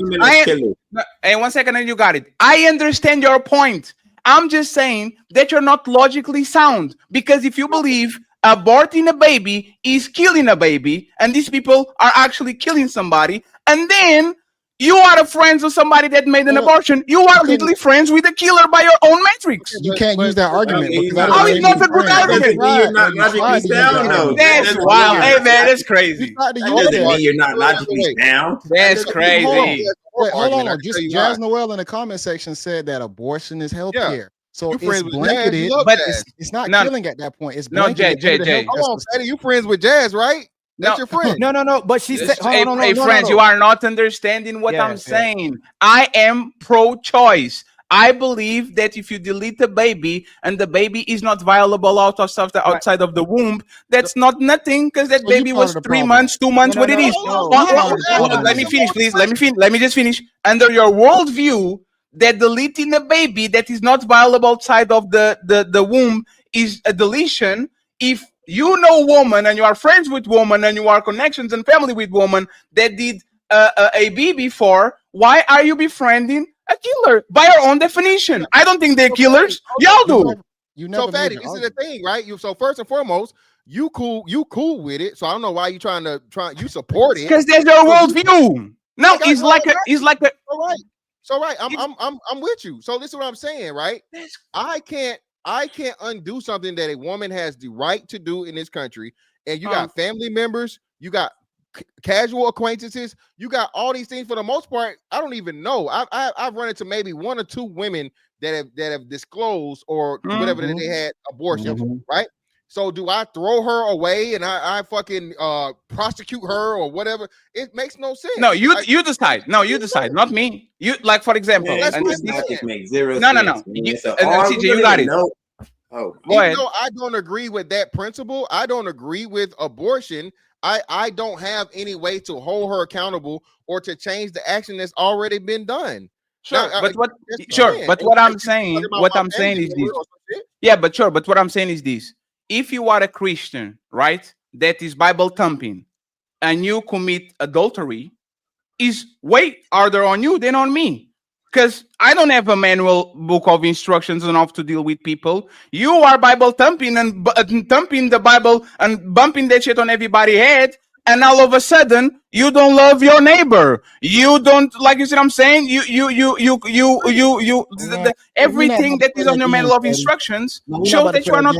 Because we only brought it up because y'all mentioned about how Trump had his escapades or whatnot with underage children. That's it was why what about this? Was brought up. And no, then in the comments, who brought it up, Jay? Jay, who brought it up? Talking about it, Angry Man, you. He was what about this? What about these baby deletions? What about them? I brought that up because in the comment section, Brady brought it up we because didn't he care said about that we kids. care about kids so much. How come we don't care about the ABs? That's how it came up. Yeah, but that's what I said. Hold on. Ali brought that in baby deletions into it. Period. Okay. No, I didn't. Ali was having No, it was talked before. Fantastic. It was before. It was brought before. I made the joke. No. Hold on. No. JB pointed out that Jazz said is healthcare. No, that's not the first time it was brought up. Yes, it was. No, it was now. It was now. Now it was Jazz and JB. Yes, it was this time. I made the joke on the beginning of the show about it, and then JB mentioned Jazz in the chat. That's the correct. Then Ali, if y'all believe in following, Ali started talking about reproductive rate. My bad. You're yes, right. But if y'all believe in following the law, then Jazz would be correct because it's lawful, right? So you can't be against her. And the problem is when Fatty believe in all the laws. Do y'all believe in justice? Sure. Yeah. Do you believe you should get the punishment for the crime? Yes. Yeah. Of course.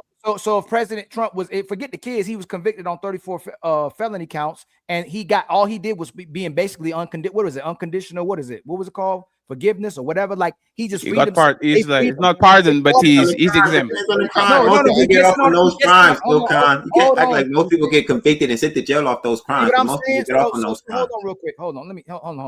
That's the problem that Fatty's pointing out.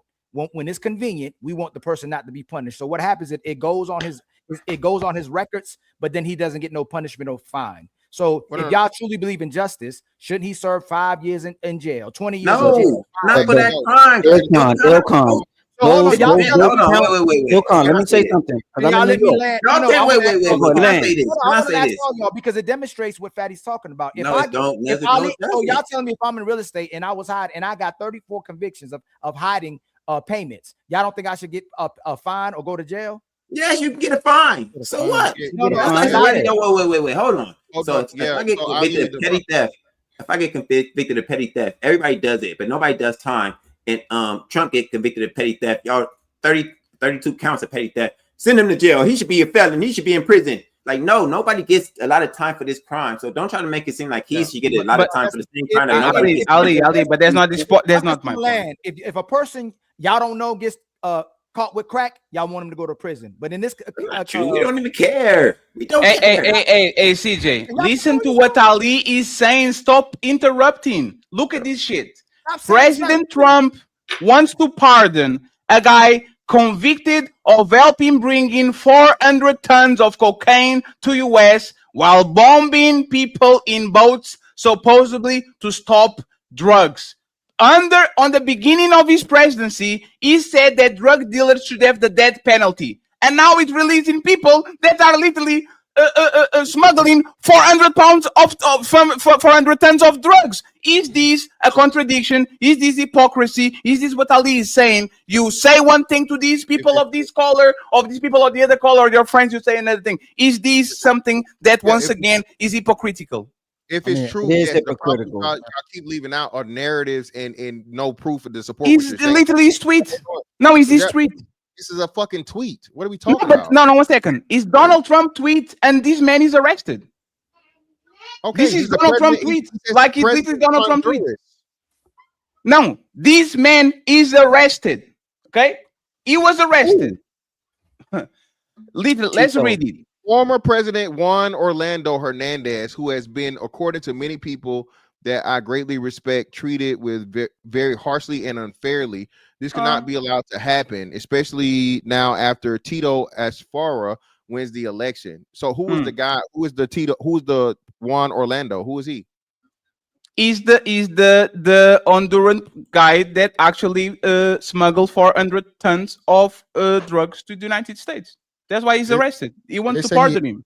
They said something at the end. It seemed kind of backwards that he helped bomb or stop drugs or something like that. So basically, what Trump is doing is, I am bombing boats coming from Venezuela because they are narco traffic boats, right? And he's literally saying, I'm not going to judge these people. They're not going to have a trial. We're not going to intercept them. I'm going to bomb the shit out of them, and I'm going to threaten Venezuela with a war because they are smuggling wars to the United States. And this is not the first time Donald Trump pardoned a guy that was the owner of the Silk Road, that is a dark web market for every type of motherfucking drugs happen there. And now he's literally trying to pardon a man that was convicted of smuggling drugs to the United States. He is arrested. The United States arrested him, and he wants to pardon that dude. Isn't this a massive contradiction? You want to go to war with Venezuela because of drugs, but you are releasing this motherfucker that literally was caught smuggling 400 tons of drugs. And as the worst, is even worse. In the beginning of his presidency, when we were talking about black drug dealers and all that shit, Donald Trump said verbatim, drug dealers should be hanged. They should have the capital punishment. And now all of a sudden, he's releasing kingpins. Is this inconsistent and goes back on Donald Trump promises on I'm not the president of war, I'm the president of peace, and I'm going to be ruthless on drugs while I'm releasing these drug kingpins? Is this inconsistent? It is inconsistent. Now I have a question. Is Juan Orlando from Venezuela? No, he's Honduran. He's Honduran. Okay. But nah, it is follow-up question. Any follow-up question? That move did shock me. And you got to understand that as an American, we don't agree with every move that Trump makes. You feel me? But a lot of us can attest to that. We do be having a better quality of life when he was president. So I'm going to say that too. Trump. Arrogance. Oh, for sure. The American people. Hold on. But What's the up? end of the brother trial marked only beginning the express. Shortly after leaving office in 2022, he was arrested and extradited U.S. along on drug trafficking related weapons charges. So his brother was the one who was what's the name? U.S. prosecutors argued that he was central figure in more than 18-year-long drug trafficking scheme that funneled over 400 tons of cocaine into the U.S., equivalent to roughly 4.5 billion individual doses. The people of Honduras and the United States bore the consequences, he said. Prosecutors detail how Hernandez abused office by shielding drug traffickers armed with machine guns, grenade launchers in exchange. He received millions of dollars to fuel his political campaigns. It was sentenced to 45 years in federal prison, American federal prison. But they caught him up. They pretty much, from what he said, started out with his brother in 2019, and then they came back to get him 3 years later. Yes. After whatever. So, but again, so I don't know. So this is what I'm saying, and this is. So first, let me answer your question first. All right, it is inconsistent if you're going to pardon a person that was proven to be involved in a 400 ton drug trafficking scheme. Yes, it is inconsistent. But again, what we don't know is what they know. Just like when you look into these things in trial and they privy to information we may not be privy to. Because if you get, it's pretty much like a RICO charge, an international RICO. You start out with your brother, and then you say, "Oh well, hell, you was accepting money or so on and so forth, blah blah blah," and we got you involved in it. So now you caught up with your brother, and you get the same life sentence. But if you knew and you look into the trial and you like, okay, well, let's say, and I'm not saying he's completely totally innocent. Let's say, yeah, he accepted a bribe here or there, but just because he accepted a bribe don't mean fucking he was directly involved with the 400 fucking tons of that pure cocaine coming across the border. Yeah, but we kind of moving the goalpost because fantastic. No, it's not moving the beginning, goalpost. No. You giving more information, right? But think about it. On the beginning of the conversation, I couldn't accuse Trump of the Epstein thing because he wasn't convicted and there was no proofs. So we need to wait until he actually gets caught. And now we have a person that got caught, got convicted, is serving 45 years. And all of a sudden, you know what? Maybe there's something behind that we don't know. Like, when can we actually judge these people for the shit that they do? Well, I can easily do that, Fatty. And that's the wonderful thing about the United States justice system. See, Bill Cosby was also what? Convicted. He was convicted illegally. You remember, I do this for real, right? So there's legal precedent that even if it's a moral thing or you have a moral argument, that you're able to go back and appeal a case or overturn a case. Bill Cosby should have never been tried in the first place.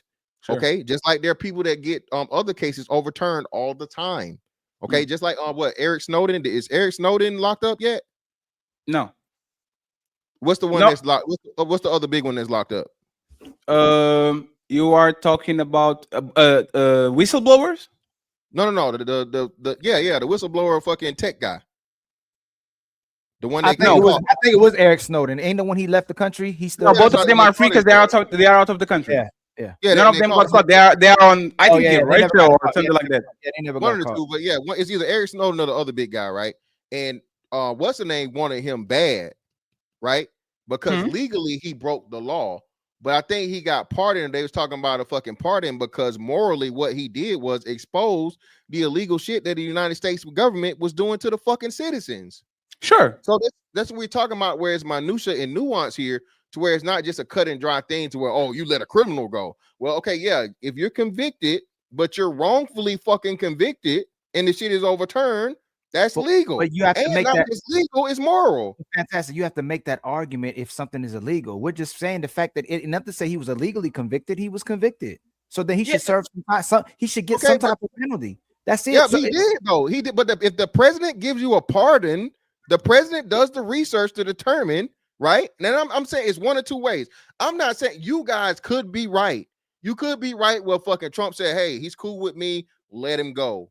But I could be right too. And you can't disprove it as to where he had his people look over the case and be like, hey, man, this guy was wrongfully motherfucking put into some shit. Yeah, but but fantastic. That goes against again, he's not the only one that got caught under the Kingpin Act. I don't remember the name of the dude, but he's something will reach. He made the website of the dark web that literally facilitated hundreds of tons of drugs being sent by U.S. Postal, which is like a even worse crime because you're using like U.S.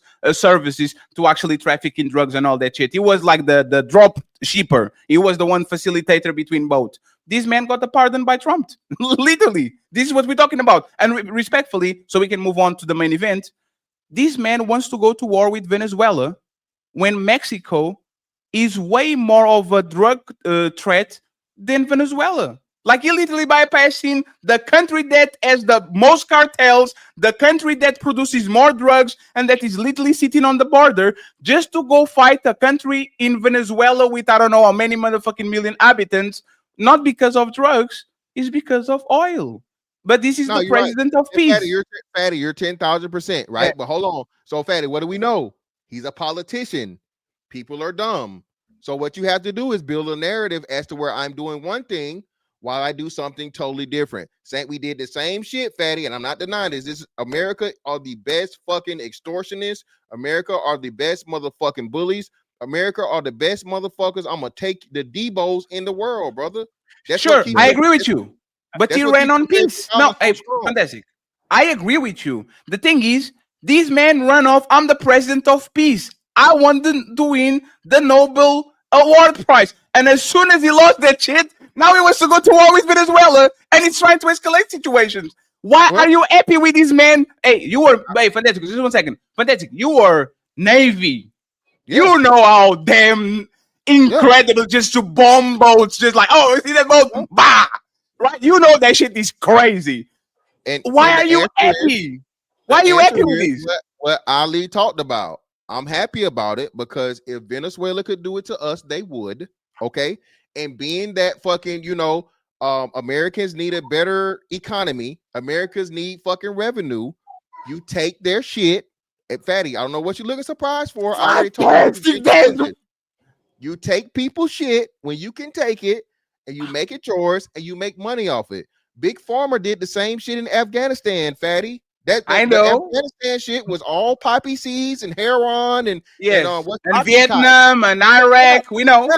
So again, Fatty, the game is the game. You can't be moral sometimes when the game is the game. If anybody had the power to do what America could do, Fatty, they do it. They'll do it. Yeah. But that's not the moral argument. Right. Because once again, these men pulled up and says, drug dealers should be should have the death sentence. Is releasing kingpins. I'm the America first, but I'm going to finance Israel.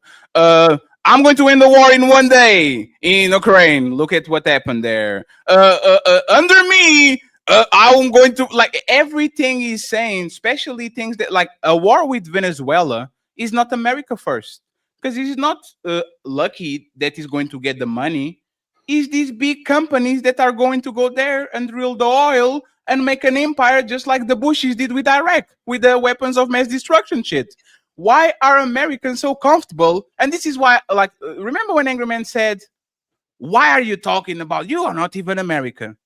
It's a shame that a Portuguese fat fuck cares more about American people than he does. That's why it's a shame. That's why you use that shit. Because I care more about y'all than y'all do. That's why I do my job. And you know why? You know why I respect. You got to care about itself. It's hypocrisy though that we want Black Americans to be punished for crimes that they commit. You do the crime, you get the time. But then I'm just still sticking with the president of the United States. Like, how do you get? You're a convicted felon with no punishment, and y'all go, well, hey, sometimes it be like that. Instead of going, that's the only. Can I just get y'all to concede to the fact that this dude should be fined or be put in prison? No, because and that's why I want to know. Okay, so tell me why I'm about to ask. No, hold on. Why is it that anybody else, if they get convicted of a crime, needs to be put in jail, but this person shouldn't be put in jail for being convicted? Let's stay on Donald Trump with that one, right? And let's look. His 34 counts were misdemeanor counts. They upgraded them to felonies just so he can be a convicted felon. No. Listen. Just like Black people who've been wrongfully charged, which I want to say he got the crime of white men. He got that. He was convicted felon. Why does he just do what CEO said? I'm not like. The problem, hold on, y'all. Every time me and Fatty saying something right now, the goalpost is shifted somewhere else. It's not shifting. We're not shifting it. We're keeping it on Trump and his 34 counts. They were misdemeanors that was upgraded to felonies. So originally he's got 34 counts of a misdemeanor. In reality, they upgraded to felonies so people can have that point to say that he got 34 felonies. There's no way in the world there's no person in America who can get convicted on true 34 felonies and walk free. That just don't happen, right? Furthermore, he's in the appeal process. Hold on.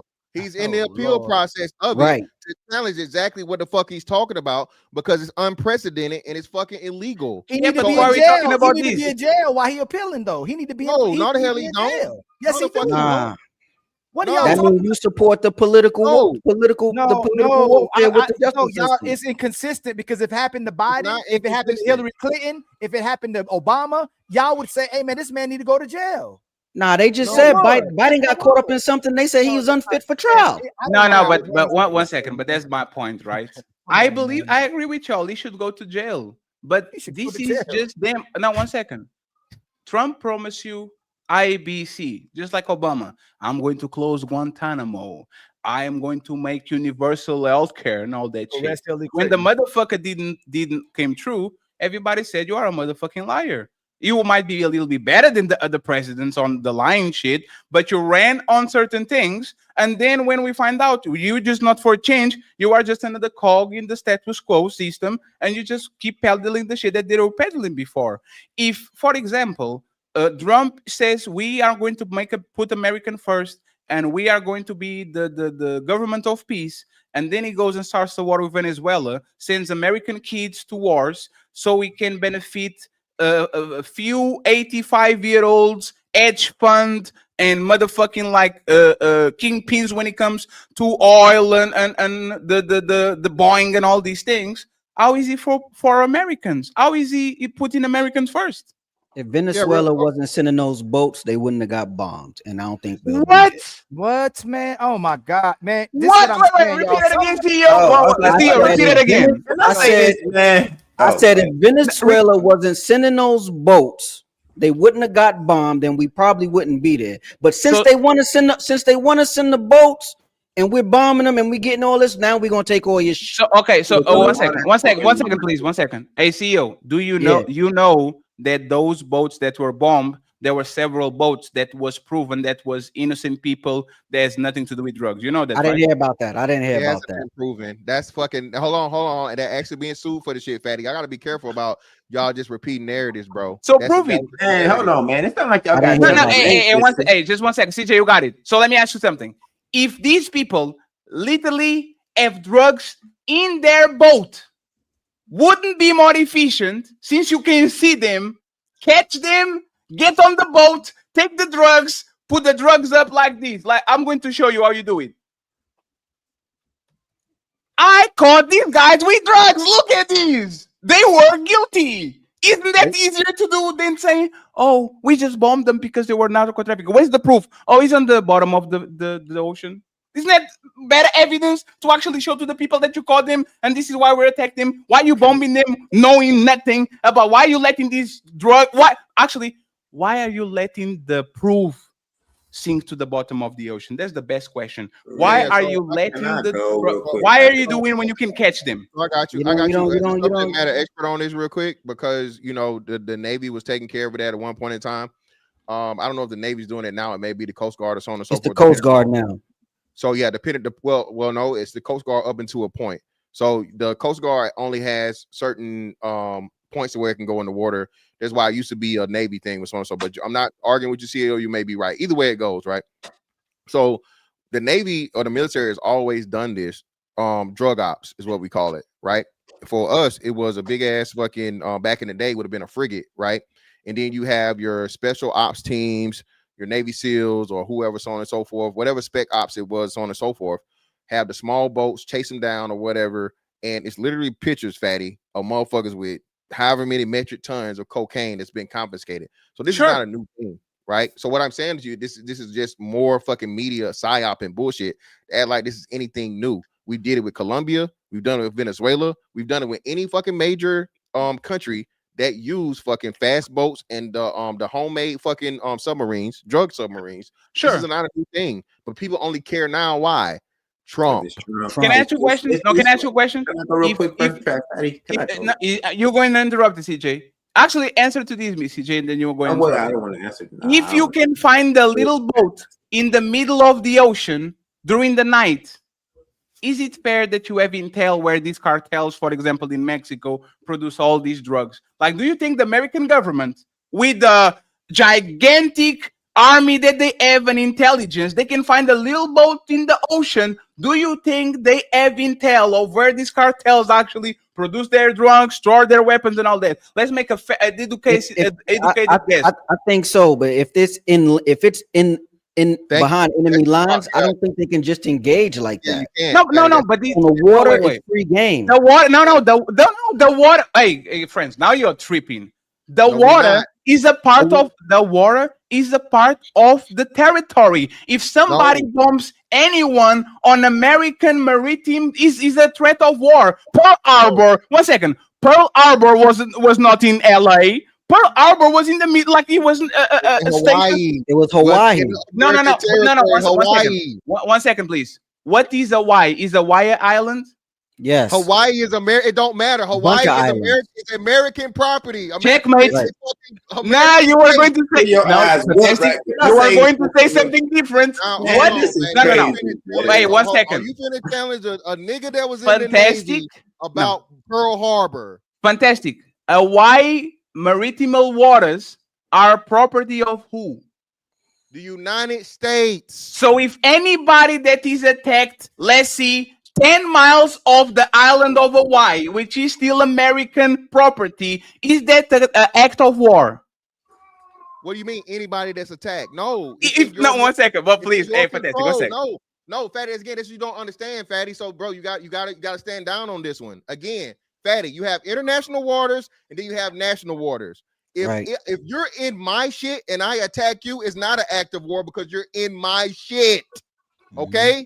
If you're within my territory, was deemed my part of the fucking ocean, I can attack you if you're being threatened. Now, Fatty, to your point, if I just randomly blow your shit the fuck up for no reason, then it can be argued that it's a act of war.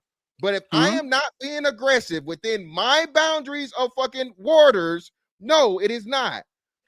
And what's happening, Fatty, what we're trying to tell you, they're only engaging them in international waters or American, what's the name? Because we know they're trying to get to America. That's why it is allowed. That's why it's motherfucking authorized. That's why it's legal. Wait. 1 second. Do you guys know, and think about it, right? The U.S. Liberty was attacked in international waters. Like the false flag that Israel tried to get to the Americans to go fight and all that shit. It was in international waters. Every American knows that if the United States have 100 and something military bases all around the world, if you attack them, you are attacking the United States. It's an act of war. We know this for a fact. Doesn't matter if it's on the United States or not. If you are bombing an American plane or if you are bombing an American aircraft carrier, the American is going to say, this is an act of war. We need to go there and fuck them up. Is it fair? No? Yeah, no. That literally just happened, Fatty. In what's the name? The ship was just attacked a couple months back. So no, and again, it's a determination of the president and Congress and everybody else that how they're going to handle it. So again, if I get attacked, the funniest thing in the world is Fatty is again for anybody to attack the Navy. You attack them, they blow shit down. Okay. You ever seen a 50 cal hit some shit, Fatty? No. So you got these. So just because you escalate the situation. When I was on my first fucking deployment in the Gulf, right? When I was in my first deployment, guess what would happen, Fatty? You would have these little boats that would motherfucking run up and they would get so close or whatever. Motherfuckers get on the microphone and be like, "Hey, you need to turn around. Don't turn around. We will engage," and so on and so forth. I worked on helicopters, Fatty. They got these motherfucking helicopters, right? They got them motherfucking 50 cals in that bitch. And then guess what, Fatty? They got the motherfucking Gatling gun in that bitch. So what'll happen, Fatty, is I'll fly over you and let you know, hey, bro, you too close. We will blow your ass down if you get within this shit and you have a fucking aggressive posture, brother. I understand. A lot of nuance and shit to this shit, bro. I understand it, but what I'm saying is that this is the third time that we flip-flop between we have to have evidence to do something to these people, and then we go to, you know what? Maybe you should bomb them without no trial, no evidence, no nothing. And then we go back to maybe we have to produce evidence. I got a question for you. Like we are going between produce evidence, no evidence needed. Produce evidence, no evidence needed. And I'm confused. Should we do due process and get evidence to nuke these people, or should we don't? I don't get it. Let me ask my question. 1 second, CEO. Wait, we'll see you. Just 1 second. CJ, CEO, and then we go to the main event and to the topic that we're about to talk, because everybody being frozen on the panel. So it is what it is. And by the way, friends, let me just say one thing. Especially to these big content creators, I will smack you upside your motherfucking head if you smack me first. I'm not just sitting back anymore. Okay? Like what happened today once again is disrespect is being met with disrespect. If you think you are a diva and you are going to trample over me or anybody just because you have more subscribers and you are doing the subscriber supremacy shit. I don't care. Just don't lie on me. I only smacked you because you smacked me first. You try to do a purity test about me, I'll do a purity test about you. That's all I'm about to say. CJ, CEO, and then we go to the main event. Coons versus Pro Blacks. Go ahead. So it sounds like Trump derangement. I'm gonna speak to Ilkan example. He said if a man was wrongly convicted, y'all would still want him to get served the jail time. Y'all would say he did the crime, so we do the time. That makes 0 sense. If a man is wrongly convicted, we always say, hey, he was wrongly convicted. Y'all need to set that man free. None of us will say he still got to do the time. That makes 0 sense. I don't know why y'all would say something so ridiculous. And Ilkan's my boy. And Fatty, you said something to me, man. I think you got subscriber supremacy too, my brother. Because I said something and you said you gonna repeat what Fantastic said, and I was completely right. Okay. So can I ask you a question, CJ? Since you are bringing my name up, was I wrong about not bringing evidence on the Tommy thing that you reacted and saying that I didn't bring no definition? That's why Tommy was upset. Were I wrong or was I right? I gotta go rewatch it. No, you did the full review, a 3-hour review, calling me all type of names because Tommy was right. He was asking for a definition, and I didn't give him the definition. Am I wrong or am I right? Did I give him the definition? I was calling you the names because you've been disrespecting me lately, and I don't appreciate it. But to the show, I still think you might have made maybe 1 or 2 good points, but I think Tommy was overall correct. Did I give the definition to Tommy like you said I didn't do? You did get the definition. Okay, so apologize to me for being wrong. I'm not apologizing because I think you still were wrong. How am I wrong? He said Fatty didn't offer no definition. Just an example. Hey, let me tell you something. CEO, didn't I come up here and have Fatty back that day when I came at you? I don't care. Now I'm asking about the situation. CEO? The old incident. I'll be going against the old incident just to go against them. I said Fatty was right in that video. Now y'all want to act like CJ just so the whole incident started because he said I didn't give a motherfucking definition. You sided with him. So therefore we'll know who fits in the box and who doesn't. Y'all sit there and argue the definition 30 minutes. Somebody that for whatever reason will always pander to white people and always is going to say things that are going to make white people very happy, while black people are going to be extremely offended, not because he's true, but because he's trying to be a shock jock and he's trying to actually grieve towards money, validation, or promotion from the white culture against the black culture. Did I explain it enough, Tommy, or do I need another drawing? That was 30 minutes later, like he said in the video. No, it wasn't. It was 59 minutes into our show. I said 159. It was 59 minutes into our show. Did I offer him a definition? You did. So you were wrong, right? So you are wrong, right? Sure, Fatty. So apologize for being wrong. No, don't. No, apologize for being. If I'm wrong, I say, hey, CJ, I apologize. I was wrong. Apologize for being wrong. Man, because you know that Fatty been wrong the whole time. So you're not going to apologize for being wrong. Chance you get, not just telling them, hey, Fatty, you been disrespectful lately. You was disrespectful that show. Buckle up, everyone. It's time for some super chats.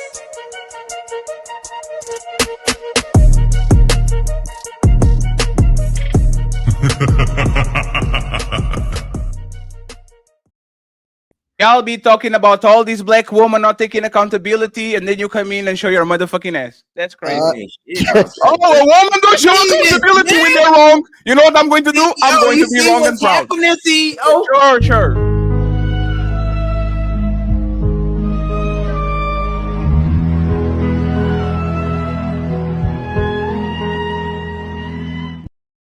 I had my boy back when I came up here on your head, CEO. Now that he's so quick, Fatty on his Majin Buu tonight, bro. Hey, See how quick they turned on me for telling the truth.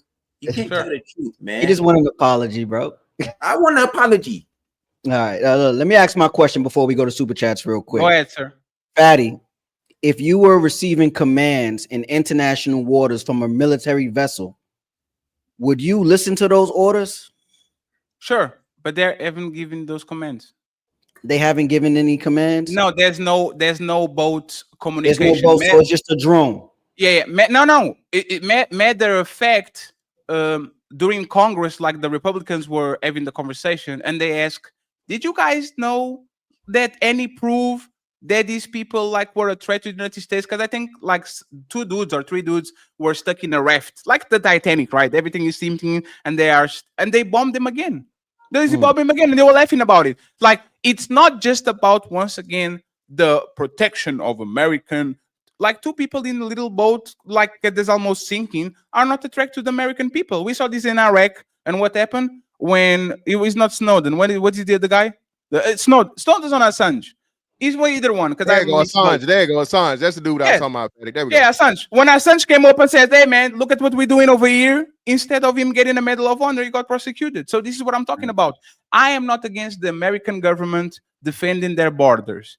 I am for due process, because if we deleted an American citizen without due process anywhere in the world, that shit will be a shit show, and y'all know that. That's all. All right. So I just want to be fair about it. Okay. No, I'm going to read the super chats, and then I'll go from there, friends. The hamburger fund is empty. We are trying to get CJ a new brain, so please donate so we can make his Christmas better. Hey, fantastic. I apologize. See, I'm being a bigger man. Petty apologize to CJ by do a GoFundMe to get him a brain. It wasn't called. I apologize. I should know better. You see, I have accountability. You don't. My boy, fantastic back, man. Thank you very much. Shout out to Doris, the untouchable matriarch. She is back. I appreciate you, Doris. Thank you very much for the offline PayPal and all the memberships. I appreciate it.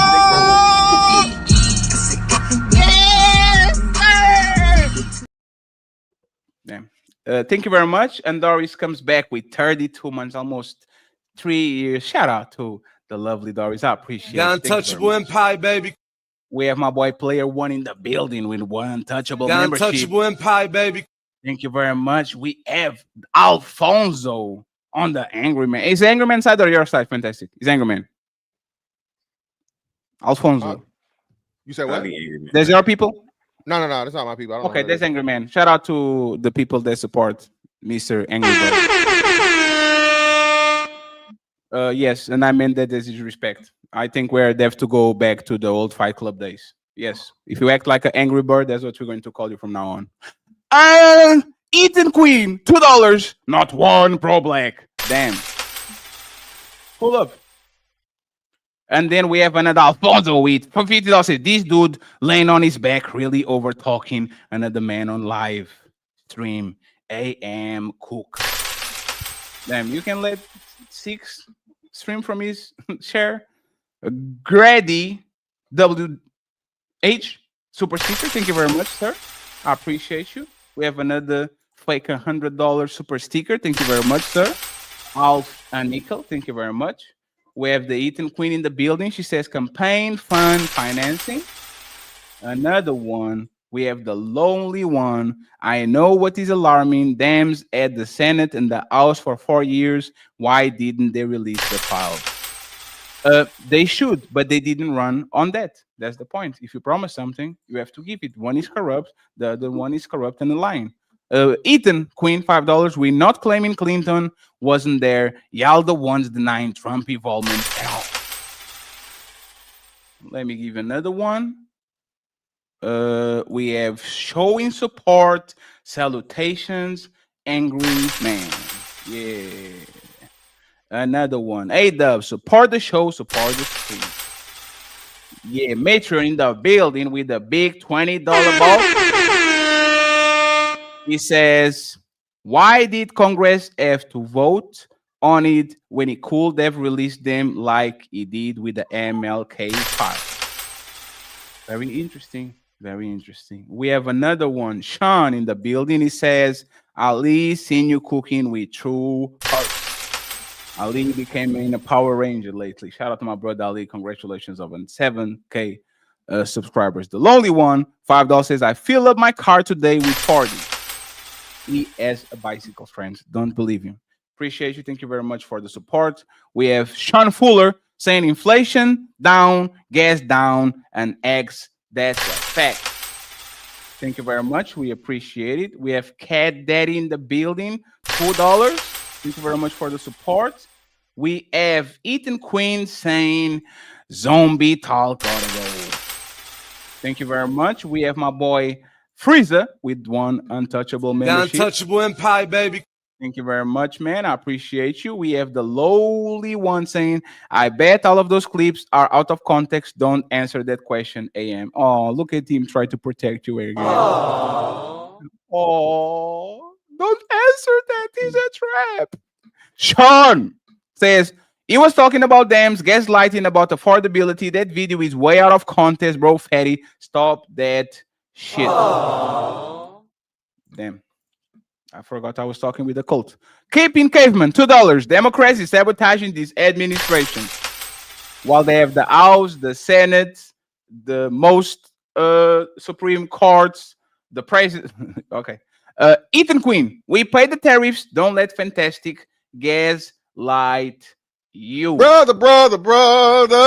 Thank you very much. I appreciate it. Keeping Caveman back again saying people control inflation, not the government. Thank you very much, Caping Caveman. Juan Solo says it's funny when it comes to Trump. It's about his words, never the actions. A jump cut video isn't what I consider as art evidence. It is that. Thank you very much, Juan Solo. I appreciate it. We have Ethan Quinn back again saying inflation is the same as the day Biden left office, 3%. Thank you. We have East Side guy saying Fatty is right. Look at how much an Xbox costs. Yeah, shout out. Oh, I almost ended the stream. Shout out to my gamers. I appreciate you. Thank you very much. We have dedicated to my children in the building. Long time no see. Untouchable empire, baby.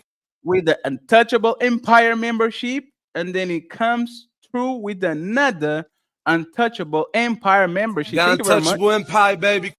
And then we have HQ in the building. She says 2002, highest 9.7. Then Biden got it down to 3%. 2002. Thank you very much. I appreciate you. We have Eden Queen. She back again, and she says egg prices were high because a country-wide bird flu, not inflation. Trump didn't do that. Thank you very much. We have another one. We're already almost there, friends. East Side guy says the prices hasn't went up across the board because some companies is eating the cost, but it's getting so bad they can't handle it anymore. Why Costco is suing Trump directly for losses due to tariffs. Thank you very much, sir. We have Mr. The Lowly One saying executive order and Joe Biden termination of the Keystone Pipeline. Thank you very much. One Solo, he says, were the tariffs in place before Trump? He negotiated the tariffs in 2018 and then complained about the tariffs he negotiated. Tavarius Walker, $5. I listen to Angry Man and my money is up when I invested. I don't know about what type of investments he has. Don't do that. You better leave Angry Man alone, man. Maybe he's invested in Roblox or something like that. Shit. Drop it out. 5 untouchable. Let's go. I believe that there's multiple so-called black leaders who believe that they are untouchable. The Untouchable Empire, baby. That's crazy. Carl Anderson says, I made money during both the Biden and Trump years, but jobs for people in their 20s are pretty bad right now.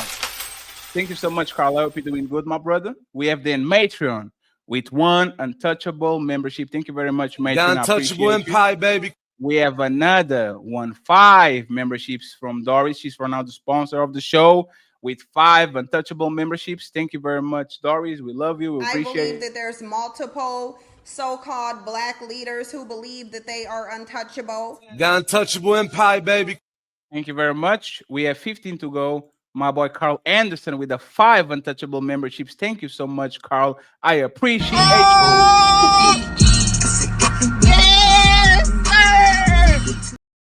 And then Doris came with another 5. She's going crazy on us. She had a vacation. She's wilding out. Matthew, with Biden stock on sale, with Trump profits come. Thank you very much. I appreciate you, Matthew. American Rifleman says raccoon over the Marxist flex. We have 10 to go. We have Mr. Matthew.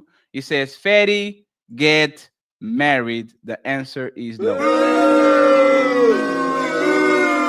And he pulled up and he gifted 5 untouchable memberships. Thank you so much, man. I believe that there's multiple so-called black leaders who believe that they are untouchable. Thank you very much. I appreciate you. Once again, we are going to keep going down. We have more 5 to go. We have Juan Solo. He says, anyone ever took a life like a bug?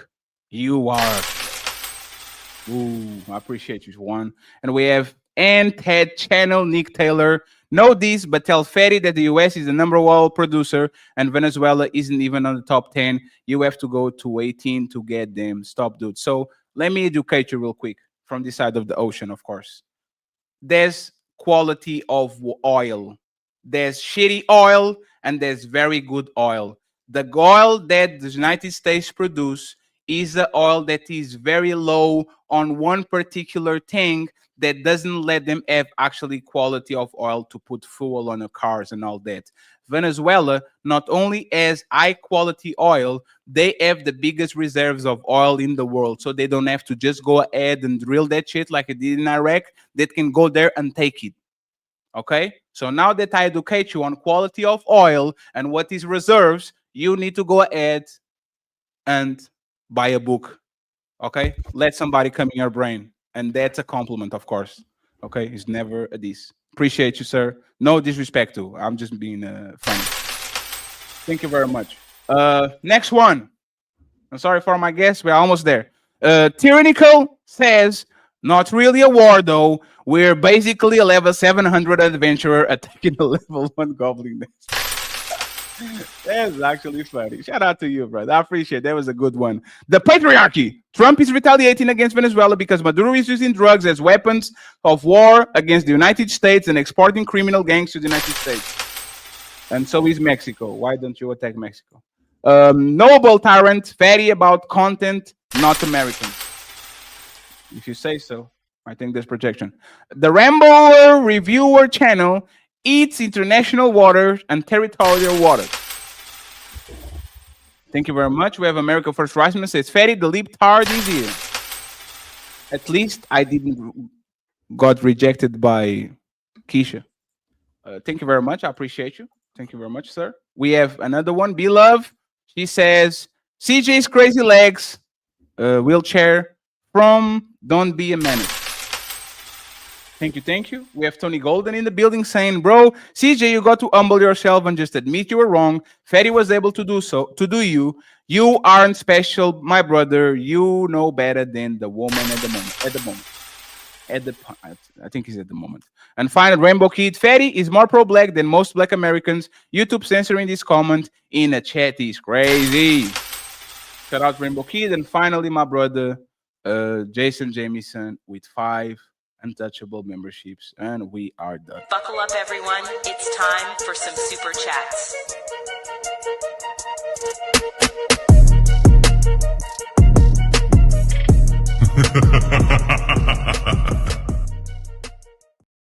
This is not how I thought this show was about to go. I'm going to say something, man.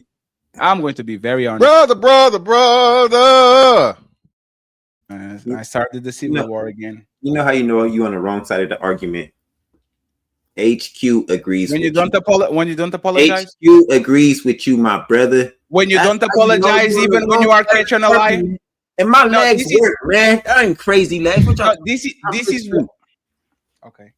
Go ahead. Shout out to Mr. Dark Relief for the $20 on the Cash App. You say firework show. Thank you very much for helping me to GoFundMe to get CJ a brain. I appreciate you, my brother. And we have, of course, OG Top Cat with $5 saying, we're poor. Nice show, Fatty, since $5. I appreciate it. You know what really help me get the brain? If I can get some subscribers, my brother. Yes, help me make CJ Christmas a better Christmas. Help us get him a brain. You need some subscribers, man. Turn on the AC now. Go subscribe. so we can get some monetized, my brothers. Yes, and by the way, make sure that you give him more than 30 subscribers, because he only got 30 from tap dancing for Pearly. Now that we are here, oh my God, it's CEO. now that we are here, let's go to the main event. Thank you. We have first question, and CJ, you can get it since Lucky is not on camera. Are pro-blacks protecting the culture or policing it? Pro-blacks are policing the culture. The people y'all so-called coons are the ones that's trying to help the culture. Y'all don't like black people being corrected. It seems like the women have, and I'm gonna bring back to the women. The women have like got us to think like them. So anybody that correct bad behavior in the black community, we call it coon behavior. We just give a name to it, and we don't really try to correct the behavior. So that's what's happening.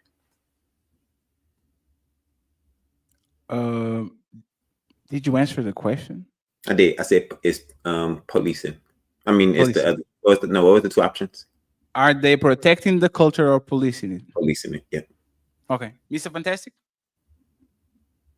Are pro-blacks protecting the culture or policing it? Neither. They're destroying it. They're destroying their culture. Oh, that's my answer too.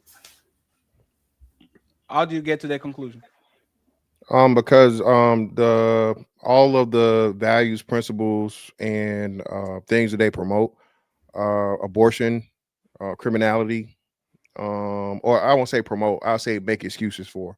Promote some of the things, but mostly make excuses for, and then focus on other things and other people that are way down the list. There are far more intra-racial issues, I-N-T-R-A, racial issues that we can work on and fix before we start looking out at anything externally. And pro-blacks don't want to do that. Pro-blacks mainly want to focus on the past, slavery, Jim Crow, all of these things that are not as impactful today. I won't say non-existent, but it's not hindering anyone in 2025 to make excuses for the lack of the things that we can fix and move forward. JB? I think Mr. Fantastic said, I mean, he summed it up beautifully. I think pro-blackers make excuses for the climate that we in, and we kind of, with that victim mindset, I would say that's kind of promoted. We always want to have our hand out or whatnot, because it's always one of them things where it's like, what do we get back out of the situation? I get it. We understand the history, what happened. But at the same time, if we were so-called conquered at the same time, why are you still begging for your conquerors to still give you something? Why not play the game a little bit more appropriately? Because that's the only way you're going to beat your so-called conquerors is playing the game better than they possibly can play it, or at least at the same level. That's what other cultures do. Immigrants. What was your question? Like, if you were conquered, what? If you're conquered, what? Why are you what? Which part? You said if you were conquered, why are you? You said begging. Yeah, begging. Yeah, begging for your oppressors to like give you things. Can I answer that? Reparations. What? Can I answer that? Because that's what works. You know what women did? They begged. Okay. And they got feminists. They got credit cards. They got like what did the LGBT do? Let me just finish and then I got you, Jay. The LGBT, they begged. They got all the rights. Look at the Jays. The Jays always bring in the thing that happened to them 100 years ago, and now they're on the top of the world. They won the banks, media, and every time Kanye West or Kyrie talk shit about them, they back to the other white people and they cancel them and they get their way. Begging works, so that's why you should beg more. Yes, for sure. Yeah, okay. Simultaneously, while you're begging, also be putting in the correct steps to be laying a foundation for your own future in life. Because what happens is a lot of us, we only spit the narratives out, but we not doing the work. And I don't care what class or what level you in, low, middle, high class, a lot of us ain't putting in the work. Are black people in better shape than they were 20 years, 30 years, 40 years ago?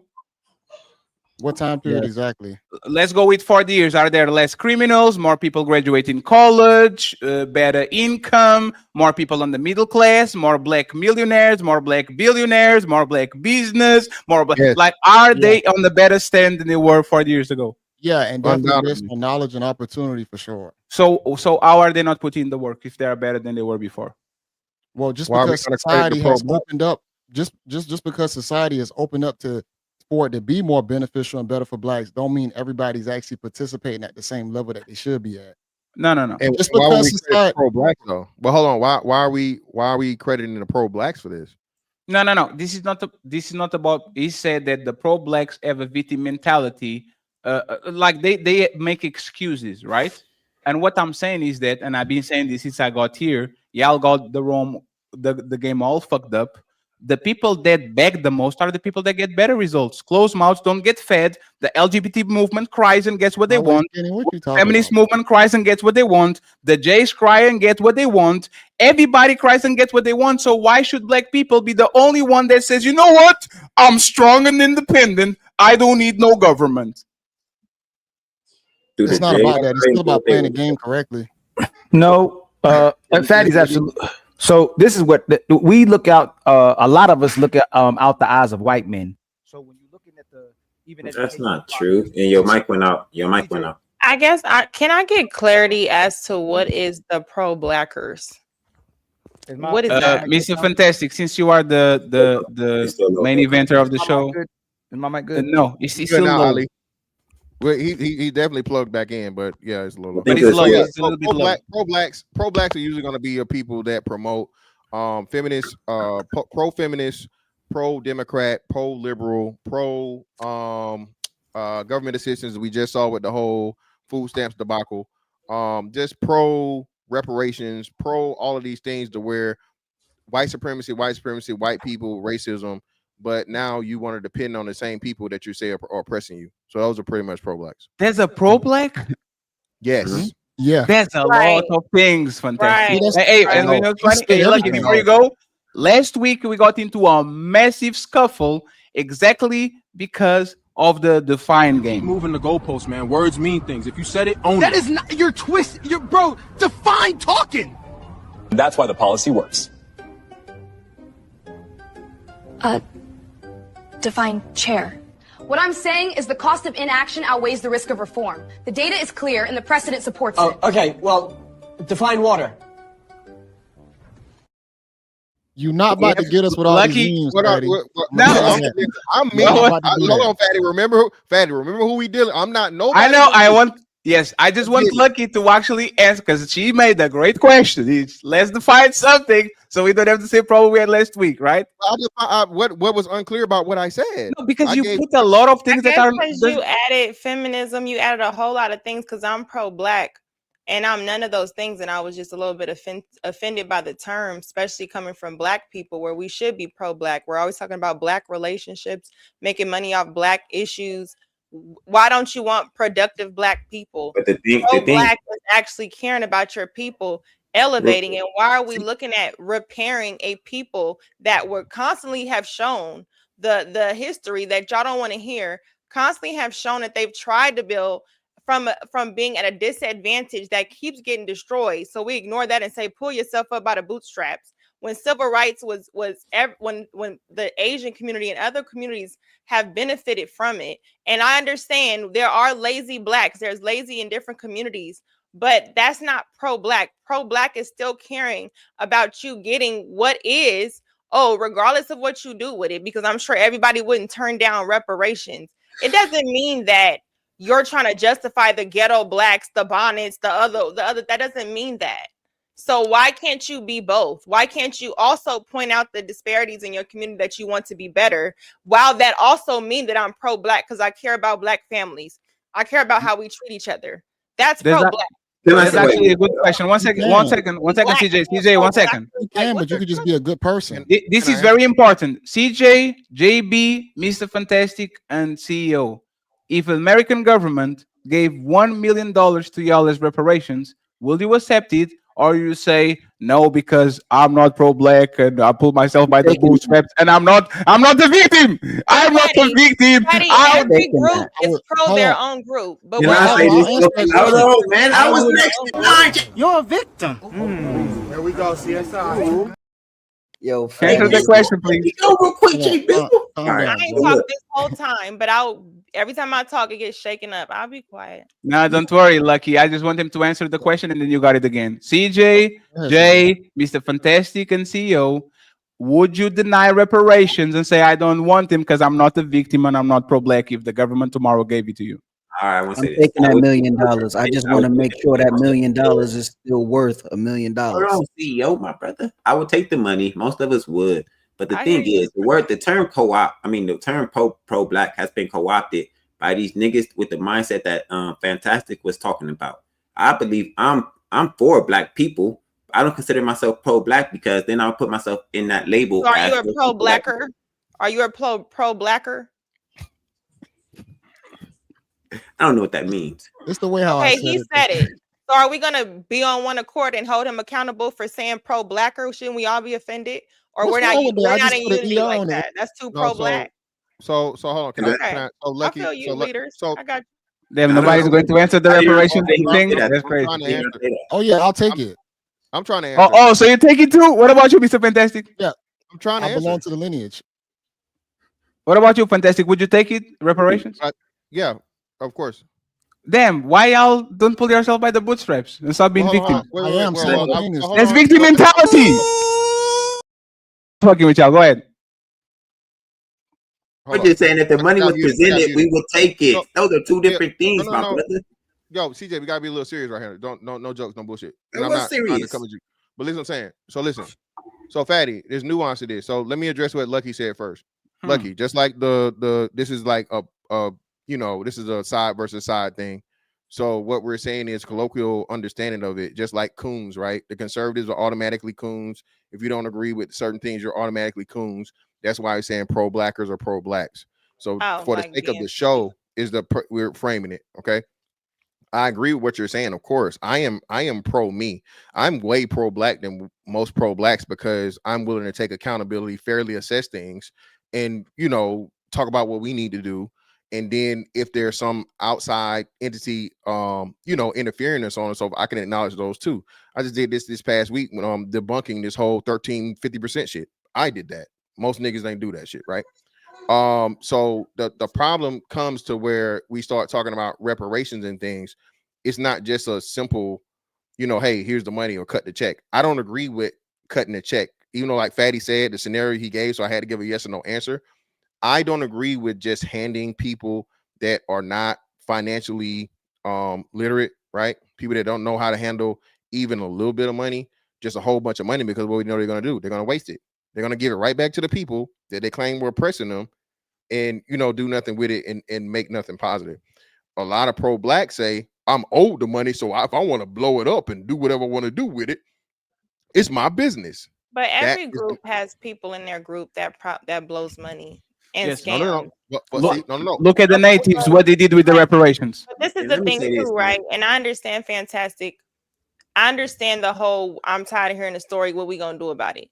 But to understand the behaviors of people, you have to acknowledge how they got there.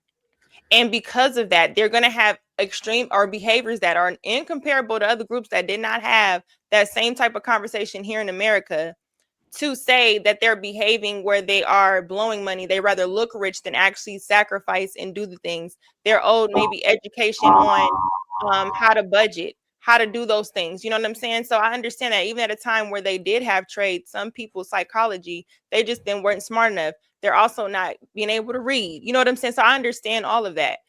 But why are we, it's like, not we like up here, but why are we so against them getting something just because they may not do nothing with it? Why is that my responsibility, especially if I'm black? If you got something, you would do something with it. So why is, you know what I'm saying? It just kind of leans where it just sounds like a black person is policing why they also shouldn't benefit from something because someone else in their group may blow it. Like, what the fuck? Like, what? Well, no, again, like I said, all of the people said we agree with it. Like I said, if you do the reparation thing, and my bloodline is tied to someone that was, from the thing they make it, someone that suffered from slavery or so on and so forth, I'm not anti-reparations. What I'm simply saying is, though, if you're going to give people to some shit to where we know the majority of people, or at least a substantial amount of people, are not going to help forward the people, it's kind of counterproductive. It would benefit them, though. But there's the point. There's the lucky point, right? Not only y'all are policing this, I think it is like you are accusing the other side of oh, if you don't do this, you are a coon and all that. Calling you a victim mentality, saying that you are on a victim Olympics, saying that you don't deserve it because you are not going to spend it well, all of that, like Lucky said, is policing, right? Again, I never said, but Fatty, no, you're it's saying you. things I didn't say. No, you didn't say that. You didn't say that. I'm not replying to you. You said you use another term other than policing, right? But what I'm saying is this: black people should have the chance to fail, just like they did it to the Jays and to the Native Americans. Give him the money, give him the casinos, give him the 40 acres and the mule. And if now they fail, everybody can come in and says you need to shut the fuck up because we gave you what you promised you, and y'all still complaining. I believe that you saying once again, like is very hypocritical. People that will never push reparations, saying, "But if I got him, I would take that shit." Well, but we're Right? not against it though. Right. Yeah, again, I'm Wait, not. wait, I'm wait. not against, CG's against reparations? None of us. no one said they were against it. What we're saying? No one is against reparations. No. If we get it, we get it. I'm against. Yeah, I'm against people just being cut a whole bunch of money, Fatty. When we know we just had to talk about stock market, right? Right. So, what do you think would be better for to give a whole bunch of people $1 million? Well, better yet, Fatty, we hoop heads, right? Fatty, what did Reebok have to do for Allen Iverson? They have to put the money on the fund so he doesn't blow the shit up. Trust. You had to give him a fucking trust. Yes. I am definitely for if you put it in a trust fund or trust to where, and I'm not even saying a lifelong or lifetime thing. Let's say 5 or 10 years. Let's say 10-year trust, right? Yes. And in the process of that 10 years, you give free financial literacy and free education on finances, investments, property buying, all these things, so on and so forth, la la la. I am completely, totally fine with that. But hey, today we gonna give reparations. Tomorrow we gonna put $1 million in niggas' hands. That's irresponsible, Fatty. So- and we have so- to be real quick. This is me. I'm about to land. You have to be irresponsible. And if you're truly pro-black, you should be against that because now we're gonna be in the same or if not worse position. Because I agree with you, Fatty. What's everybody gonna say? Damn, we gave them niggas all that money. They blowed it. Yep. So now what? So now you got the money, but you don't got it within a 5 to 10 year period, and now niggas still complaining. So what are we doing? So that's why. Go ahead, I'm sorry.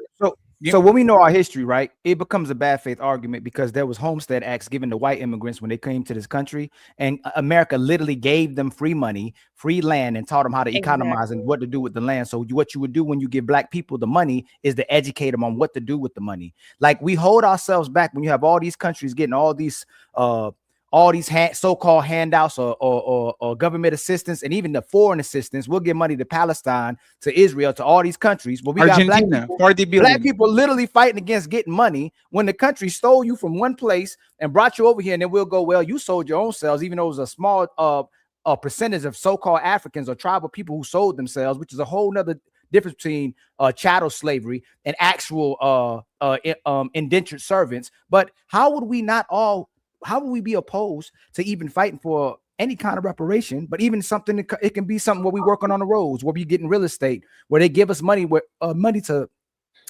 build the country. They help us and they assist us and educate us on what to do with the money. Why do we quickly downplay and go, hey, if you give black people money, they'll just blow it away? When what we're doing, when white men speak, they conflate all of us to the minority of black people, when black women and black men have made a lot of strides economically and educationally. Like all we do, and this is what I have a problem with. Fantastic. You my brother from another mother, no doubt. And JB, you are too. When black women, and I coined that too, even though somebody didn't tell me, said I said it, I ain't gonna call their name out. But when black women come and shout out stats and data against us and downplay us, we'll literally refute all that information. And we can use the things black women have done too. But it's a minority of people that we're talking about when we talking about the black community is garbage. Like we talking about a 1% of the population who commit violent acts, who commit homicides, who commit all these acts, or who supposedly not motivated. But did y'all even know in the workforce, black men and black women and white men have a higher employment rate than even white women? And I know y'all probably go, oh, maybe she's working at the house or whatever you want to come up with. But black men and black women are still outworking the white women employment rate wise.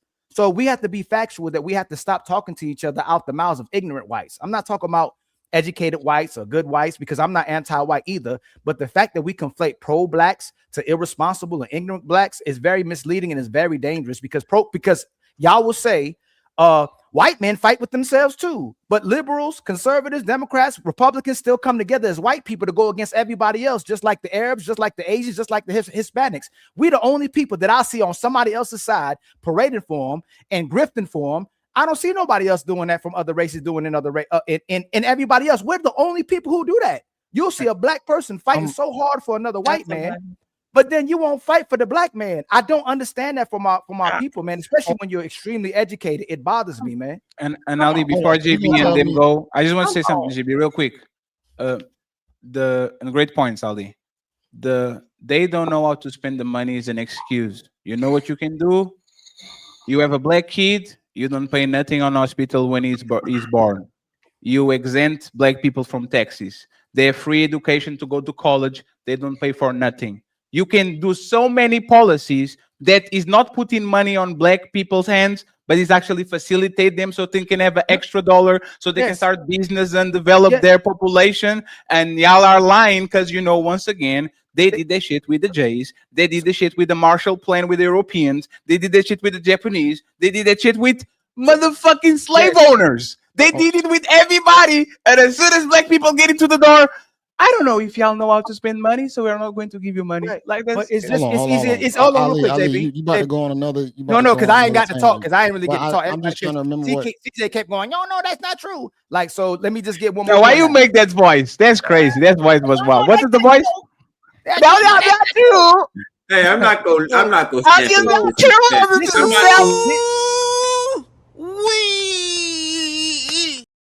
They sound alike. They sound alike. Stand for this. Ali, you lying. Okay, let's. That's why it's disingenuous, and I must keep calling out when Tommy and others were talking about reading. They passed literacy laws against us during Black Code, so black people couldn't read. Not only that, though, all you have to do is look at you, look at Fantastic, maybe look at CJ, look at CEO. What you mean, maybe? We don't know about you, CJ. Look at Lucky. All you have to do is educate the people, man. Educate them. Take them away from a hostile environment. Give them an enriched environment. Give them a good give them resources. Give them what they need in order to be a healthy individual and citizen. That's all you have to do, family. That's all we know. That look at the person who's not educated versus who's educated, who reads. You mentioned reading a lot. No, I'm going to read it one more time. No, I didn't do that. Nobody's disagreeing with reading. No, because you got that conflated. No, yeah, man. I'm a land, JB. It's my turn. I'm a land, JB. That clip is crazy that you got up. The people, all the stuff that was done in the Reconstruction era, the transatlantic slave trade, the slave trade they were doing here, the black codes, the Jim Crow, the redlining, the mass war on drugs, taking the father out the household. Like, we just downplay all the things that were done. Every time black people made progress, white people implemented policies and did crimes against us to take away from it. We had 15 after the Reconstruction era. We accumulated 15 million acres of land. By 1970, they took away 90% of it with their own corrupt laws and by force. So we have to be honest about what we already know what needs to take place, because we've seen what they did. They made a whole damn nation called Israel that never existed by people who were supposedly had a Holocaust committed against them. And I ain't saying supposedly, but if it happened, it happened. If you know how to build up a whole race of other people that are Jew, why can't you build up a whole race of people that are black? And you already know what to do. So you telling me there's nothing that we can do to help improve the? Can you answer that first question? Can you answer that question? We've done it multiple times. Don't dodge. Hold on, real quick, Lucky. Please don't dodge the question I asked you. What's the question? If you can repair and you could invest in a whole group of people called Israel, because only a man called Israel existed. That land didn't exist. They created Israel and they helped the Jews restructure a whole civilization, a whole nation, gave them armies and everything. Can they do that? If they can do that with the Jewish race, can they do that with the black race? For sure. But what are we going to do? See, what are we going to do? Hold on. You still trying to point the finger at somebody else trying to invest in us? Yes. I'm not going to just fall off and die. What do you mean by what do you mean by what we going? I still have to do and perform in the society that I live in. This is crazy talk still. Hey, JB. Hold on. No. No, you said you asked me what are we going to do? Eulogy real quick. Okay, go ahead. Go ahead. Go on to eulogy. A lot of black communities are unaware of how to function as citizens in the United States. In America today. a lot of us are financially illiterate, Man. and I'm gonna speak off my family because I'm going through things right now with adults that are way older than me that don't know what to do. Somebody younger than them has to take charge as a 34-year-old man. I gotta take charge over aunties and uncles who are unaware of like anything to do when it comes to housing and all that stuff, bro. It's sad. So, and guess what? That is also replicated street corner to street corner in Black communities. So we're not gonna sit right here and glaze over just because black males and females are working, they have jobs. For sure, you got a job because you got to take care of yourself. You got to wipe your ass. You got to drink food. You got to eat. So of course you're going to work. But we talking about a deeper level beyond just working. We talking about actually trying to be sustainable. This is how I keep saying that we are indoctrinated, because you're saying, what are we going to do? So what we did was in the 1960s, only 26% of Black adults ever completed a high school. And today, 88% of Black adults have a high school diploma. In the 1960s, the college attainment that we had was 5 to 6 Black people who had a bachelor's degree. Now today it's 28 to 30%. In the 60s, we had between $35,000 to $4,000 salaries that we were making. Now we're making $45,000 to $50,000. In the 60s, we had jobs that was in manufacturing, low wage sectors. Now you got Black people who are entrepreneurs. You got women who who in professional, managerial, technical roles. Black women in education, healthcare, public administration. Black men in business, law, STEM fields. Like, we made so much progress, but because we haven't got to where we need to be yet, what are we going to do? We got better. We always get better. We just need help. We need resources. We need support. We need the same thing the rest of the country is getting, and we'll be successful. JB, how do you keep saying, what are we going to do when Black progress has always been happening? When has Black progress not been happening? Okay, I'm in Georgia, and I know you're saying like we need help or whatnot, but a large majority of whites are still poor just as well as Blacks are. Like, what are we talking about? So yeah, I am, because that's usually where the conflict is. Yeah, somebody got feedback, bro. It's either Fatty or CJ. You know what, JB? What you just hit me with is that when Black men say that Black people get unlawfully shot, white people go, white people getting shot too. But you know what the difference is? You want me to address what happens to white people and to rectify it, but you deflect from when we talk about Black people. I'm not deflecting. Why are we talking about white people? I know there's things that happen to white people as well too. But you know what's funny that you say that? Hold on. If they mistreat their own people, if they already demonstrate classism with their own people, and they don't give them the things they need as well too, and they messing up the water, they're giving us processed foods, they're messing up the air, we can't afford to live, then does that mean they messing us up too? You acting like we not all in the same country. What are you trying to say? Should we leave the country? Of course it's gonna have issues. We can't fix every single problem, Ali. What are you trying to? I understand. JB, what bothers me about what you do sometimes, and what I'm listening. Fantastic will do, y'all don't address the fact that it happens to us. You just keep going. How about the white man? How about Trump? How about somebody else? We can't never say, let's sit on what happened. Let's address Black problems the way they address their problems. Who you see? How many white men and women do you see stop to advocate about Black people? I mean, in masses, not like individuals, in masses, where you see Arabs go, we got to fight for Black people. Jews all go, of the BLM supporters, the majority of BLM supporters were white. You ask the question and don't run from it. I said masses. Fantastic. Again. BLM music. Hold on, real quick. Ali, you asked the question, so I got to answer it. Fantastic. Hold on. Answer my question, right? Where do you see a mass of other races of people sitting there fighting for us? Is what I'm asking you. Just say, let's stop everything we doing and let's make sure we taking care of Black people. Outside of movements, you don't. No group does that for anybody. And that's all I'm saying. There's a mass of Black men. I've never seen so many so-called new version of Black conservatives that fight so hard for America, which is fighting for white men instead of fighting for the disposition of Black people. They can't even do it. That's not the CJ, stop it. CJ, why is it when you hear my voice, you got it? Just let me land and you got it. Black men be fighting for white men in America so hard, and they be like, man, Black people, they need to pick themselves up. Like they need to do for themselves. Yeah. So hold on, Ali. So now you're conflating two different things, because so now fighting for America is problematic when you're an American. No, I didn't say that. Hold on, no, yes, you did. Well, no. What you said was, hold on. You asked me a question, right? You said was fighting for white men and America. In good faith. Combine the two. You gonna ask me in good faith?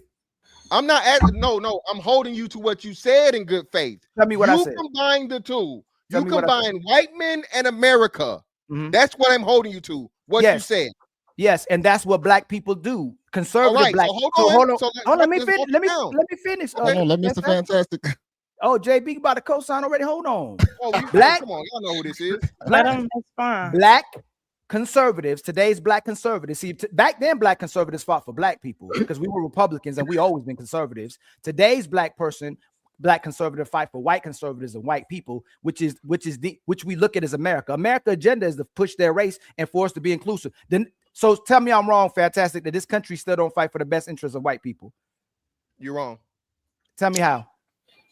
Well, quite easily, like you said yourself, black people have improved greatly over the last 40 years, right? Okay. Despite what y'all say, white supremacy and oppression and systemic racism. Well, if that was the case, why would black people progress at all, right? If the white person, it was only white, right? You have only white people progressing. And then furthermore, guess who surpassed white people? Asians by almost double. So you can't tell me that America is all about progressing the white folks, but somehow, some way, they let the black folks come up too. And then not only they let the fucking Asians be successful, but surpass them. That's how. So America is for the projection of Americans getting better and making America better overall. So America assists foreign immigrants, including Africans, and y'all will say that as well too. But in this conversation, pretend like that it actually ain't happening to us, where they will put the African agenda even above the black man agenda as well too. Is that true or false? Come on now. No, that's false. So no, hold on. I'm gonna say that's false. But you know what I'm gonna say is wait, give me a second. Go ahead. That's false.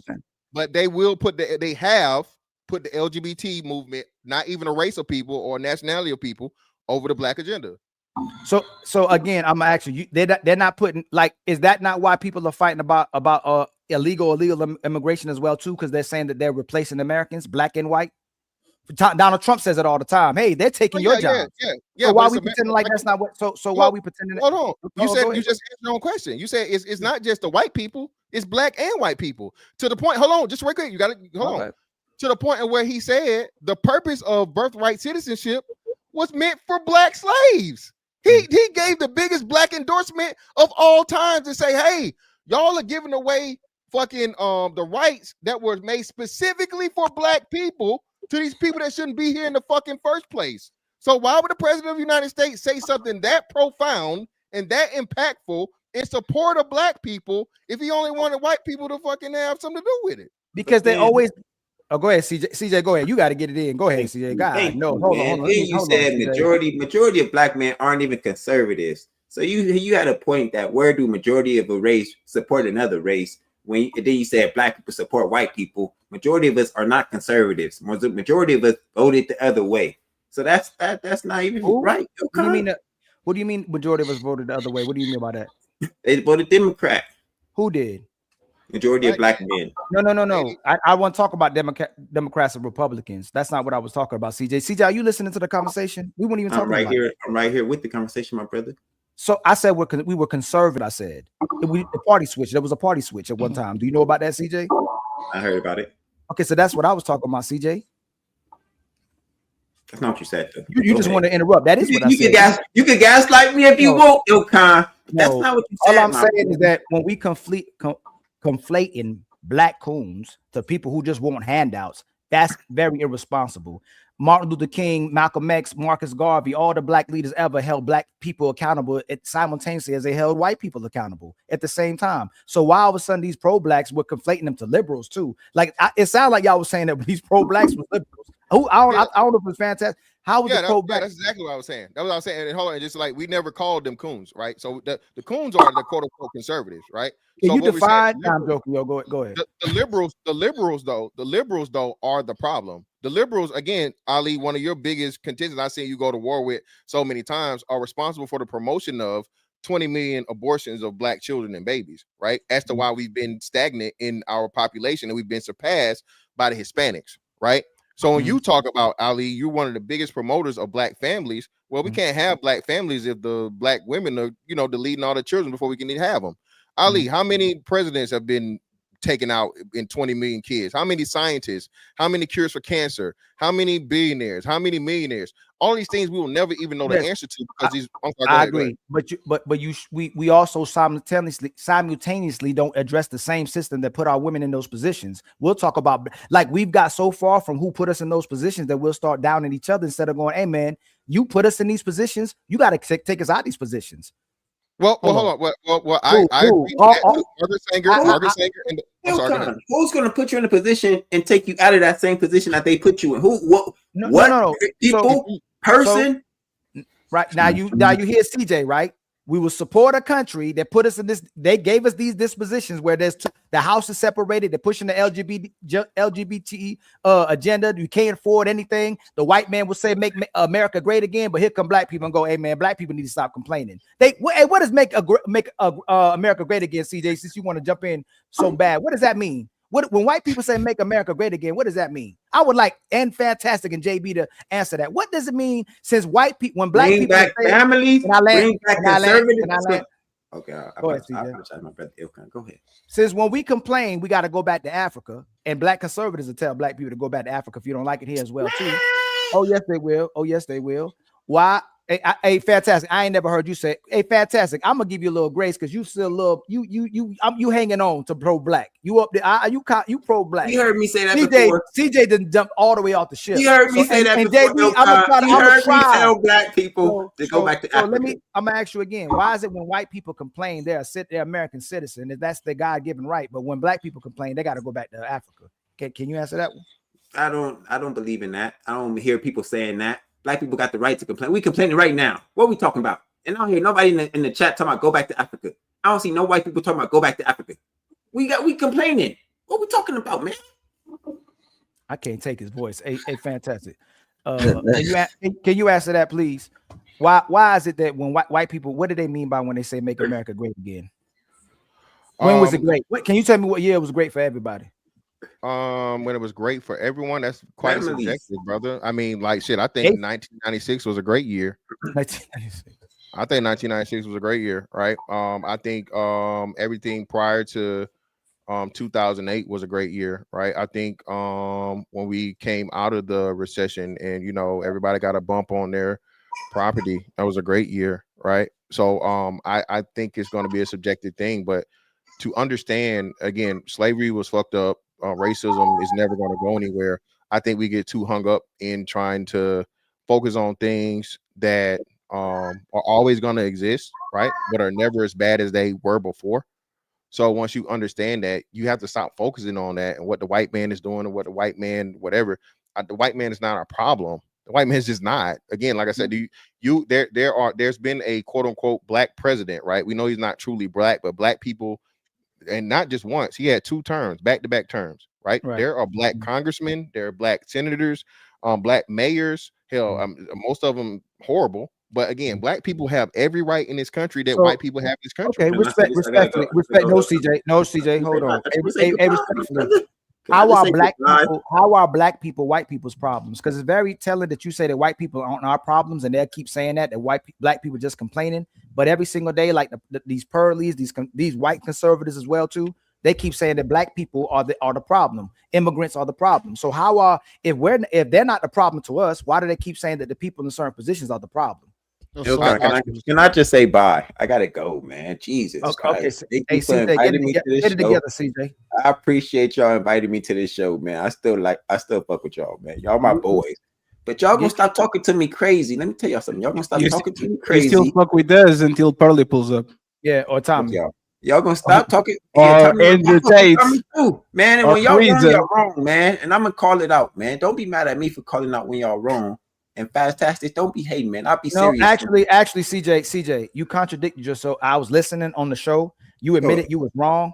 And then Fatty said, apologize. You said no, because I still think you're wrong. That's what he said. You get on my nerves, man. I'm not about to play this game with y'all, man. I'm not about to play this flippy floppy, trying to catch you up. Y'all, I didn't catch you. You said it. You can't. Oh my God. Hey, JB, make sure you review that. Don't become the monsters y'all hate. He said I was wrong. Then Fatty Don't- said apologize. He said no because I still think you're wrong. Don't become the monsters y'all hate, man. Let me say this. Don't become the monsters y'all hate, man. I see it happening. So don't do it. And can I give myself a shout out on my show? No, delete on the Pearl show. Hey guys, CJ will be tagged in the description. He has 7 people watching him, so let's make it 11 so we can have a beautiful Christmas. Okay, turn on the AC. You can drop the link in the chat. Okay, thank you very much. 7 strong supporters. We appreciate all 7 of y'all. Yes, sir. I'll make sure CJ gets to 11 viewers before Christmas, friends. I appreciate y'all. We appreciate it. Bye, man. Thank you very much, CJ. All right, man. So we lost somebody without a brain, and somebody with a brain pulls up. Thank you very much, Mr. Time Man. We appreciate you being here. What's up, Ali? How you doing? Do you have anything to say, Time Man, before we go to the next question? I'm just trying to figure out what was the question because I just like came up here. I heard something about black and white. I didn't hear like everything. It's totally fine. I'll pass you the microphone as soon as you are catch up with the conversation. Okay. Mr. Fantastic. Do black conservatives push growth, or do they help outsiders criticize the community? Do black conservatives push growth, or do they help outsiders criticize the community? Like which black contribution are you saying? Like, are you talking about like the basketball players, the rappers? Yeah, we got another one with the smooth brain. I apologize, friends. That was not my intention. God damn. Huh? Is it me or him? I think he's Mr. Fantastic. Okay, yeah, that's what I thought. So yeah, man. I mean, at times both. I mean, you have your of course your brand. What's his name? Tatum, Officer Tatum's. Yes. Right. You have your Officer Tatum's, but then you have your fucking ABLs, right? You have people that are balanced. I think it's automatically though. Again, giving credence to the title of the show. If you're a conservative, no matter if you're balanced or not, you're automatically seen as a raccoon, because niggas are emotional and they don't understand the important things that need to be done in order to move forward.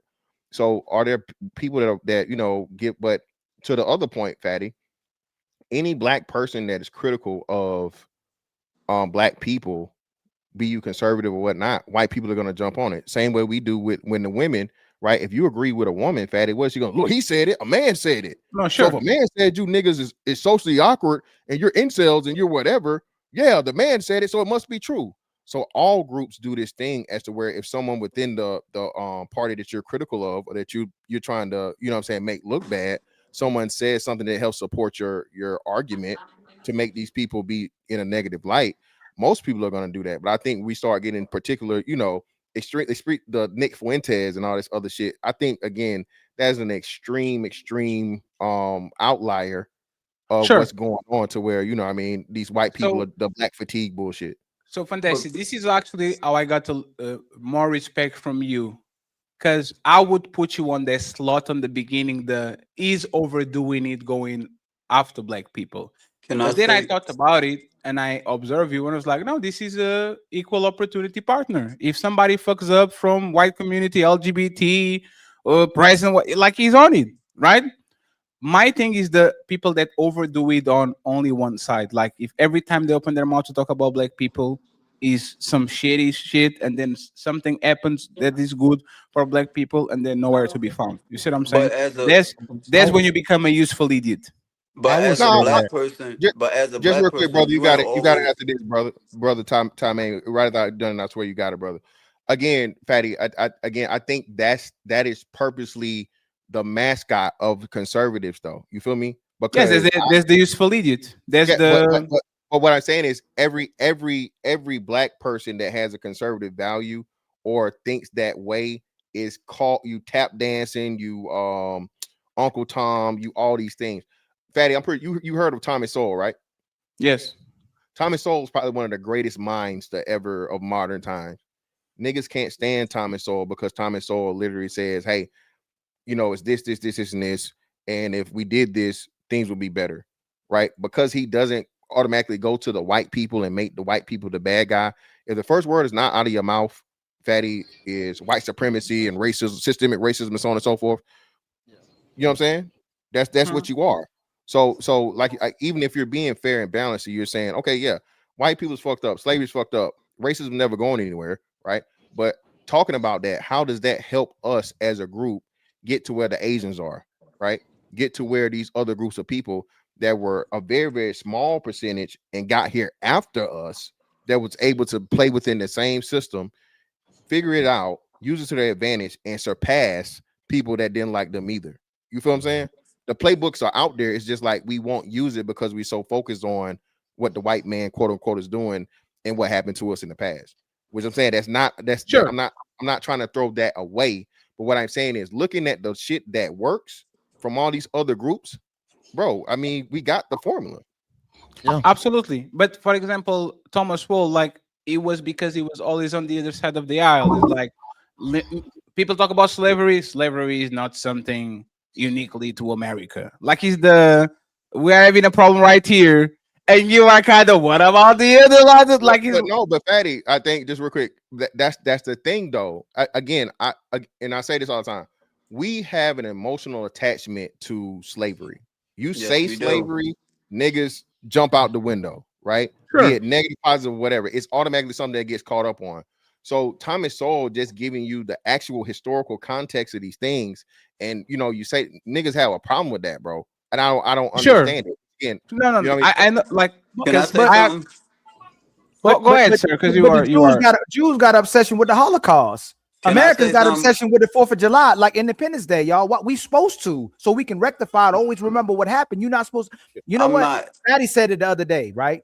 When you forget history, you deem to, or you don't know your history, you deem to repeat it again. Why would we not be obsessed with something that has not been completely rectified? We're supposed to be on top of that and go, hey man, we need to rectify this. It still hasn't been completely rectified.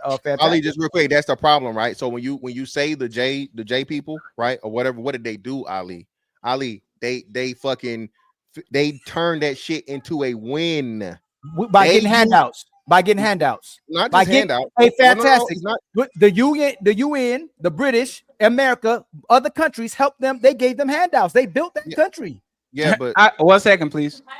There's something called APEC, where literally Israeli lobbies donate to both sides of the aisle. So American politicians, no matter if they're Democrats or Republicans, literally do all the dirty work and everything they need for Israel and the Silver Dome and send money and all that shit. They literally do that shit. They are not self-sufficient. If people actually were on their ass, like 1 second, don't forget there's a reason why they're genocide and committing genocide on another group of people who just hitting them back with rocks. They literally wiping them off the face of the earth, man. There's a reason why. There's a reason. Give me just a second so you got it. There's a reason why when Iran started fucking back with the Israelis, they was like, USA, please, can y'all stop them, please? Can y'all do something about this? Like, they were afraid of Iran. And like, because they know the only solution they have is the Samsung option or whatever the fuck it is. They just nuke everybody.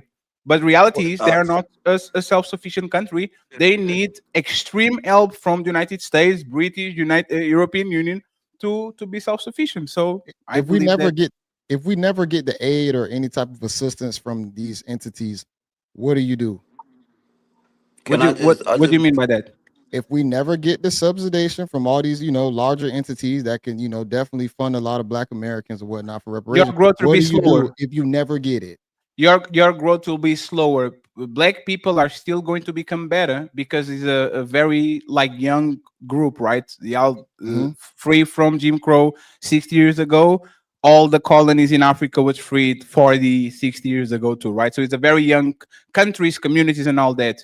Once you get help, shit explodes. If you don't get help, you're going to still grow, but you're going to grow at a pace that is not going to be like we're probably not going to see Wakanda. You see what I'm saying? Like probably our grandsons are going to see that shit because these communities are going to form you the same way you have little Italy and little Brazil and little in Chinatown, all that. Like we Black do have people that. Huh? We do have it. We do have Black areas. No. Probably be called hoods. We do. Can I say something? We do have primarily Black areas. I can't help it if the areas aren't being upheld by the people that live there, or if they're not trying to reinvest back into it, staying there, not just moving out. But we do have them though. We do have areas that are primarily Black, but a lot of us do leave those areas at the same time. And this is what we're talking about, Jay. You know what happened when? No, 1 second, man. please, Jay. Jay, you are right. There's Black areas that are not being taken advantage of by Black people. Fair, totally fair. But when black people actually came up with productive areas and productive business and productive cities that actually was doing shit, you know what happened? The American government stepped on them. When black people united each other and decided, you know what? We are not going to be doing all this shit. We're going to be the Black Panthers. We are going to promote black family and protect kids and all that shit. You know what the American government said? Nah, not today. So what I'm 1 second, Jay. What I'm saying is that both, like Fantastic said, both can be true. You can say, yes, black people need to actually be together and take advantage of the American system and all the liberties. And you can say too, when black people at Black Wall Street and Tulsa, Oklahoma, and they're doing great, the American government decided, nah, we're not going to let you do that. So both can be true. Let me ask you, Ilkin and Fatty. What is a decent what is a Hold decent on, y'all gonna stop, Jack? You should Ilkan, man. Y'all gonna stop messing up my first name. I thought he was messing like it's come out of a can or something. Like you about to shout out to Ton Lexi. Shout out to the Untouchables. Tom Ali. I know that was Shay, JB. That's all right. Oh though, man, JB. yo, I got a speech impediment, so sometimes I pronounce stuff weird. Crazy. Ali and Fatty, what does a decent life look like for y'all? Like to live out your years. Okay. Decent life means you work 8 hours a day and you have the opportunity to have a 1-bedroom apartment, a fridge full of food, all the utilities taken care of, and you still have $200, $300 to go ahead and do whatever you want to do with them. Is having universal health care, meaning I can have a brain tumor right now and I don't die because I can go to the hospital. Is having affordable care, meaning I have a kid and I don't have to pay $12,000 because the hospital is charging me for socks and sheets. Is affordable college, paying my kid paying my college with part-time work in McDonald's instead of me having to save hundreds of thousands of dollars and getting in debt. So he's ready to. This is to me things that actually are a good life. And I agree. You having the necessities. You ain't got to worry about healthcare, your child care. And just add family on top of that. Okay. All right. Damn, there's not a got you, GB. That's crazy. GB is too nice. He thought we were gonna say buy a jet, get a Rolls. I need that. I need the Ferrari. No, I can go deeper into it because that's very achievable. Do you feel like black people that's not achievable? If it's achievable, why doesn't even white people on the United States have that shit? If it's achievable, why don't they have universal health care? If it's achievable, why do you have a kid and you take it to the hospital and you get a massive bill? Like, if it's achievable, why can the #1 country on the planet do it while Canada, literally above them, is doing all this? You're right. But it's also going to be about the choices of the people as well. Because here's no, the it's the government. Just because everybody isn't doing it, you still have to look at that. People still have choices. You have somebody who might become a drug addict and become a homeless person. That's still going to be a choice that person made. But if you look at the opportunity that's spread across the board, everybody's going to school, everybody's getting a diploma. If you stay in it, you can leave that. Then you can go to secondary school. You have that choice if you want to or not. No, but that's not opportunity. You can go straight into the workforce.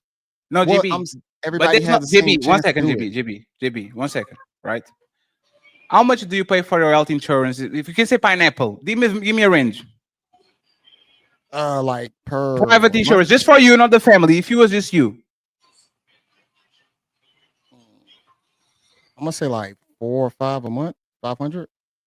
Why is my private insurance to go to a private hospital $53? And I'm obese, and my mama is 60 something, almost 70. Is 60 something. My dad had the whole knee replacement and he's literally limping. His shit is $72. My younger brother, his shit is $33. Why is it possible that we, as this country that doesn't have no means compared to the United States, can have these type of things? Energy, for example, it doesn't cost more in your country to make energy than in mine. It's the same machines, the same power stations and all that. Why is my electricity bill with all these motherfucking monitors and microphones and all this shit, why is my bill $60 and your bill $200, $300, $400? Why is this? For sure, but is that a black problem or is that an America problem? We're talking about America, but that's the thing. It's not 1 second, GB. But it's not your choice. It's the government. It's not your choice. It's the government and the company. It's not your choice. And then we can still try and work on voting in the right, policies and whatnot to either reduce that or change that. But here's the thing about it: it doesn't change the fact that everybody is still paying the same thing in America. So the thing about it is, we talking more about pro-black arguments, like as if black people are kind of getting the shit on the stick when everybody still has to participate the exact same way. Yeah, but what I'm saying is governmental. If they wanted to pass universal health care tomorrow, they would have universal health care. It's not about Well, the guess what? If anybody It's has about a the problem government. with, for sure, you're right. But at the same time, here's the thing about it: the people that live here, if they don't want to, they can still move to another country. Yeah, I'm but not that's trying to promote that. no, that's fair. Like That's you just fair. said, it's 53 where you at. But Come that's on. fair. But that's why do white Republicans can complain about Joe Biden for 4 years and about Obama for 8 years, and nobody says, if you are mad about Obama, go back to Germany, go back to Ireland, go back to Italy. Like, how is that? How does that come about? What do you mean by that? If they complaining about So you Biden say or whatnot for 4 if years, these people are so mad about the country probably they were born and live all their life and have their friends and their family, they can go ahead and find a country that actually does it, right? yeah, nobody's stopping you. But under Obama, Mm-hmm. under Biden, there was these white, Republican, traditional, conservative Christians that all they did was complain about the country under Obama and Biden. And I didn't see nobody saying, if y'all are mad with the country, go ahead and go to a country that actually gives you a better life. I never saw that. I'm not sure on specifically what you're talking about, but it's always gonna be people arguing with the person that's in power if it doesn't fit exactly what they want. You always gonna have that. Yes. So but Nobody's gonna be able to fit your exact narrative every single term of a presidency. It's always gonna be somebody who's gonna dislike what the president's doing, which is what we were doing at the beginning of the show with Trump, with half of the panel. And I agree, but there's what we're talking about. You having a country that actually works for you is the first step for everybody getting better, right? A Yeah, country that actually works for you. For example, Mr. Fantastic, because I'm going to snitch on Mr. Fantastic. Mr. Fantastic showed me his investment account. Mr. Fantastic doing pretty well. And he served the Navy and all that, and he did his time and all that. Like, the United States know how to take care of the people that actually put hard work on. They know about it. They do it with the military. If you go to the military and you actually do your thing, they know how to give you a treatment that you know by the 40 or 50, you are good. If they know to do all that shit to the people that go to wars or are part of the military, why can't do that with the average children that their dream is going to Harvard? They are geniuses, but because they are not George W. Bush's son, they are going to be put on the back because there's somebody that come from an Ivy League college that have a daddy. Now that person gets the job, and the person that is literally a brilliant mind is not going to achieve that because he doesn't have money, doesn't have rich dads. He's the one who went to that. Like, why does that Portugal invest back in its citizens the proper way? In Portugal, where you at? Is it like we have a wider fair, nothing like, you know? Can you say it again, please? Does Portugal invest back in its citizens in the proper way, to where they don't do any type of, you know, shady shit? Everything is just straight across the board. Everybody's getting, you know, the good end of the stick. No. Portugal? Portugal has all the Western countries have kind of the same problems. Immigration, the housing market is super high compared with the cost of living of the people. Like, people can't afford it. People just can't afford to So live. it's the same thing going over there that is going on over but here. it's not the same, because even a poor person, you have 7 kids, you pay $0 on the 7 kids. Is it perfect in Portugal? Nothing is perfect, JB. Exactly. That's what I'm arguing with over here in America. No, because it's not perfect over there. Because you're arguing about America, JB, but it's not perfect over there. I can make another argument. Let me just say this, Fantastic, and you got it. JB, do you know the movie? What is the movie of Denzel Washington, John Q? The one with the baby that he need the is the insurance company doesn't cover it, so now they don't have, right? You know how many hours did that movie would have if it was in Portugal, JB? How long? How many? 3 minutes. My son needs an heart transplant. Okay, go ahead and go to the hospital, and we're going to find it one because we have universal health care, so we're going to find a donor no matter if you have money or not. John Q in Portugal will be a 3-minute movie. Why? Once again, and again, it's not a perfect system. There's a lot of delay lines. That's why I go to the public system, but I still have private insurance to go to a private hospital, right? Why can the American government, like, why is a drug on my country cost $20, in your country cost $373? Well, you gotta think about it. The argument just transitioned to a whole nother area. We talking about the healthcare in America when we were just talking about what blacks should be doing in their day-to-day lives to try and help improve it or whatnot, or at least come together as a group. No, JB, you keep But doing healthcare that. is still He a- addresses that's a an point. You American- go, nothing's perfect. No, JB, he's every time he goes to address it, you go away from the argument. No, like I'm not. we can't. We You know were what? talking This is about what we need. pro-black This is what this issues. country needs to do. What do you We think were the talking about country should- pro-black okay, how issues. about this? What do you think the country should do in efforts to repair and rectify what's happening to black people? Yes. I think it needs to be a reset of the mindset when it comes down to what families do. What's the problem with that? But is something wrong with that? For us to reset our mindset to start going to school, learning skills, reading literature, like you said, the proper literature, investing back into our kids, our families. Well, there's nothing wrong with that. And that's JB, and that's what I said. Think about it, JB. Let's assume that, like, do you want people to get married and have 5 kids? Like, do you want people to do that, be together, produce families? Now we have a younger. Do you want them to do that? If it works for you financially, yeah. I mean, I think Sure. you should have them based on your income. Okay, so let's just talk about. I'm talking about myself because I know my system here in Portugal, right? Yeah. On the United States, having 5 kids would be at least $50,000. Okay. Right? In Portugal, will be 0. You are not going to be charged for having a kid and going to a maternity. I don't know what your name is over there, right? But why are you still comparing Portugal to? Because America? I'm trying to give you examples. You are telling that people should read.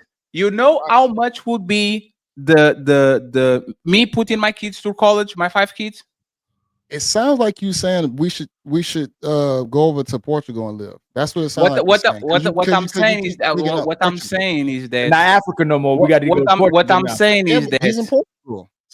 yeah. Can I So make an argument? I know, Fatty, you gotta let me in, bro. So again, the problem with the universal healthcare shit, bro, is again, it's not gonna work for America because of size. Okay, y'all love doing this. I love when this is the number one fucking argument for people with, well, Switzerland and this and that, bro. There are 340 fucking million American people, bro. I think it may be higher than that. Okay. Yes. All right. That's universal healthcare would never work here. Okay. People in Yes, it Canada, no, it wouldn't. And let me rock. and I tell can you prove why. it. You what? Prove it. Show me a country Universal that- health care would be cheaper than what Americans already are paying for their insurance and all that shit. And when you have universal health care, nothing stops you trash. from going and looking for private insurance so you can actually Fatty, be better trash. served. Fatty is trash. Fatty, universal health care is trash. That's why and again, no disrespect to your pops, but you say he had a fucking knee surgery, he still got a limp. Okay. Because he's 75. America, He's an old man. What the fuck are you talking Hey, yo, that about? was a low blow. That was literally a low blow, man. Yes. Yo, you heard fantastic. Oh my God. That's right. Hold on. It's not just the cost, it's the quality of care, bro. America, that's why you get all of the best doctors and shit here. If you have a maid, bro, they send people here. Fatty, you remember the kids with the thing? I forget what you call it. They got a disorder. Yeah, cleft lip, right? The best if you the cleft lip things, bro. They send a lot of those kids here to get those operations to to change their lives and make it look normal and shit, right? What I'm saying is this, bro, and it's been proven too many times. To your point, no, and shout out to JB. No system is perfect. Okay, America is the fucking front runner for capitalism. All right, if you want good shit, you got to pay for it. Now, do I believe we're being overcharged? Yes, Fatty, you are correct. What happens is you get these, and this is the problem, right? And this is what comes back to bringing it back to the black aspect. Not only black people, but Americans vote the wrong people in here, and they vote motherfuckers in that cut corners and give fucking protections to these fucking insurance companies, to these fucking to big pharma and all this other shit, right? But like JB said, that's something that's gonna have to be fucking rectified over time through proper voting, right? So if people aren't properly voting and putting people in there that's gonna hold the people accountable, bro, you're always gonna have that problem. But at the same time, the best motherfucking medical care in the fucking world is right here in the good old US of A. Okay. So you have to answer once again the question that I asked JB. Why is, for example, an insulin product that will cost $3 in my country because it's participated by the state, and the state makes sure that the even people that can afford it can just go to the pharmacy and get it? Why is that shit $500 a pop on the United States? Crony capitalism, to your point, Fatty. That's what it Mm. is. Even though I think they just made a major reduction in insulin or whatever, and I think that was actually under Biden. I think Biden might have done that. I'm not sure, but either way, Fatty. We're not arguing with you there. But now that's that. Like I'm with JB. That's a little bit out of the scope of what. No, I see. So according, I want to go back. I can bring it back. I want to correct it because that's why Ali looking at me crazy. Because you talked about the American and the what's the name, so that's why I had to catch myself. I had to correct what I'm saying. So since we're talking about America, I got you. You're right. No, it's within scope. And I want to make sure, fantastic. I want to make sure that y'all understand something, because Angry Man tried to do that shit to me. I'm talking about the American government, not the American people. See what I'm saying? Of course. When I criticize Trump, I'm talking about the American government, not the American people. So my point of contention with JB was, this is not the people. This is as a big end of the government, because if the government tomorrow decides we are not going to fuck with Big Pharma anymore, it's illegal to get money from Boeing and from Bayer and all these big companies, you know that your prices would literally go down if these private universities and all these companies didn't end a massive funding advantage by donating to their campaigns, and then now they do their bidding. Now the American government is going to work for you because there's no incentive for them to actually move forward. They want to win elections, so I'm going to make JB life more affordable. I'm going to make affordable college, universal healthcare, and all these things, because now JB is going to vote for me because he remembers the time where the Democrats or the Republicans were not pushing for this shit, and now my kid can go to college. I don't have to save $172,000 just to put the motherfucker through college. You see what I'm saying? Like, so but not to make it, not really to make it back about Trump again, but Trump just rectified that with the classification thing. So with the professional classification thing, he just closed a loophole that the universities was using, Fatty, to be predatory to the people. So you're exactly right. I think one of the biggest things here is not even a federal thing as to where it's these companies and these organizations that people are dependent upon. Because if you tell people, hey man, you can't get a good job without a fucking degree, and now we've seen college fucking prices go up 10,000 fucking percent over the last 20, 30 years. And then the only loan you cannot forgive is a fucking student loan. Again, it's a lot of motherfucking, Wizard of Oz behind the curtain type shit going on. We're not denying that, right? But like to JB's point, it sounds like a cop out, but it's not. But you got to take some good with the bad. And overall, I tell you this, if I had to choose between motherfucking here in Venezuela or here in Brazil or here in a lot of these other fucking places, bro, you're still gonna you stay right here, dog. That's why all these people talk this shit, but they never go nowhere. But because they don't know better. Most people don't live the same 45 miles where they were born. They don't know better. But for example, if you are a person like military people or people that actually came to college and went to the other places, people that broke their foot in Germany and they are so scared, oh my god, I'm going to get that gigantic bill, and then they get to the front desk and they ask, how much do I owe for rebuilding my feet? Oh, $25. It's just a moderating thing, and then you almost defeated your own argument earlier. You just said most people don't leave 45 miles from where they originated at. Yes. So those same black people that possibly might be disenfranchised, who never left those areas or whatnot, if they hadn't seeked out, knowledge in other areas or whatnot, they possibly still gonna be disenfranchised if somebody in the group don't elevate to now possibly teach them maybe certain skills and things that kind of somewhat help the group. I don't get where is the contradiction there. You said most people don't leave 45 miles. Yes. So if you said most people aren't well traveled. Actually well traveled. Most people aren't well traveled. Yes. Yeah. So most people will stay in a disenfranchised situation possibly. So if a lot of blacks possibly still stay in a disenfranchised situation, still voting Democrat, still following the same old things that they've been following for the years before them. Not just geographically. Shout out to JB. So he's saying not just geographically or physically. He's saying it's a mentality you have where people are unwilling to take a risk or try something new or understand a new concept. And that's what we're saying. When you challenge that, now you're the coon. Now you're the problem. Now you're hold on, bro. What do you want to do here? Do you want to stay in the same condition and keep complaining about the high crime rates? Or you got one or two things you're going to do. Either you're going to move from where the high crime is and move into an area where your children have a better chance at education, or you're going to stay there and you're going to fix it. No, So but you are missing the point that there's some underlying conditions that make those areas the way that they are. It's like, for example, complaining about immigration while you're literally bombing the country that is literally sending refugees your way because you're bombing them, right? There's a cause and effect. Like, these people are on disenfranchised areas. They only know that. But once they actually either hear from other people, know better, now they urge me, Mr. Fantastic is retired at 40 from the military. Let me join the military. Like, these people will absorb whatever the information is around. So I don't understand what is the contradiction there, because most of these people on the planet, it's not the United States, it's actually worse outside of the United States. They don't move like that. They will be born in Dublin and they will die in Dublin. The kids will be born in Dublin and die in Dublin. I don't think there's a contradiction. No, what we're saying is this though. So that you have Dublin is different. You're talking about Dublin, Ireland, right? Dublin, Ireland. W. Yes, Dublin in Ireland. Yeah, Dublin in Ireland. Yes. Okay, yeah. So that's what we're saying. So the problem is those people have a different condition, and then it's like, cultural and whatever. What we're saying is this. Let's use Chicago or Atlanta, right? Yes. JB, you say you in GA, right? You in Georgia? Yeah, Georgia. Use Atlanta, right? So use Atlanta. The problem is, Fatty, is that Atlanta has exploded, bro, since the 80s, right? Mhm. I-75 used to be a 2-lane highway. Now it's like 16 or some crazy shit. Atlanta had some of the biggest revenue flowing in, the busiest airport, so many opportunities and so on and so forth. The thing that's happened, though, is that Atlanta used to be a black city. It's still considered a black city, but people with most of the wealth aren't black people. How do you allow that to happen?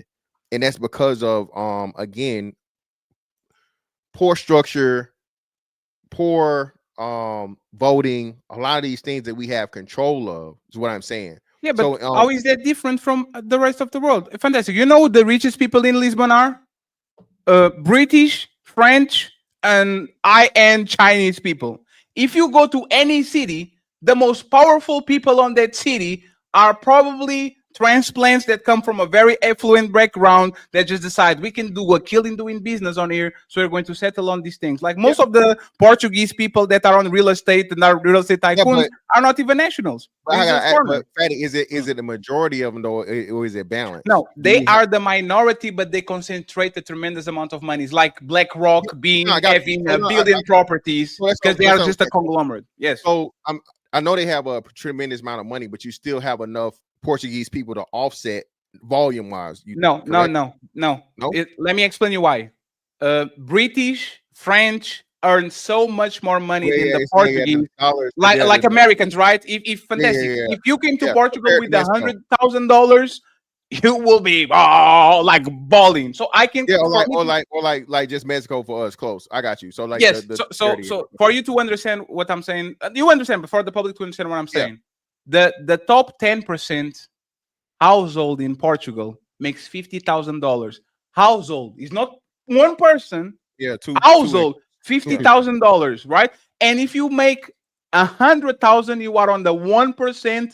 You yourself on household. So while you guys talking about Americans like 100,000, like you by yourself with $100,000 are on the 1% of households in Portugal. So when you come in to invest in real estate, the local can compete with you because you can swipe 5 properties at a time while I still have to raise. Yes, it's because of that. It's the concentration of money. You see what I'm saying? We are more, but the concentration of money is so big on these conglomerates that the local can compete with it. Yes. I got you.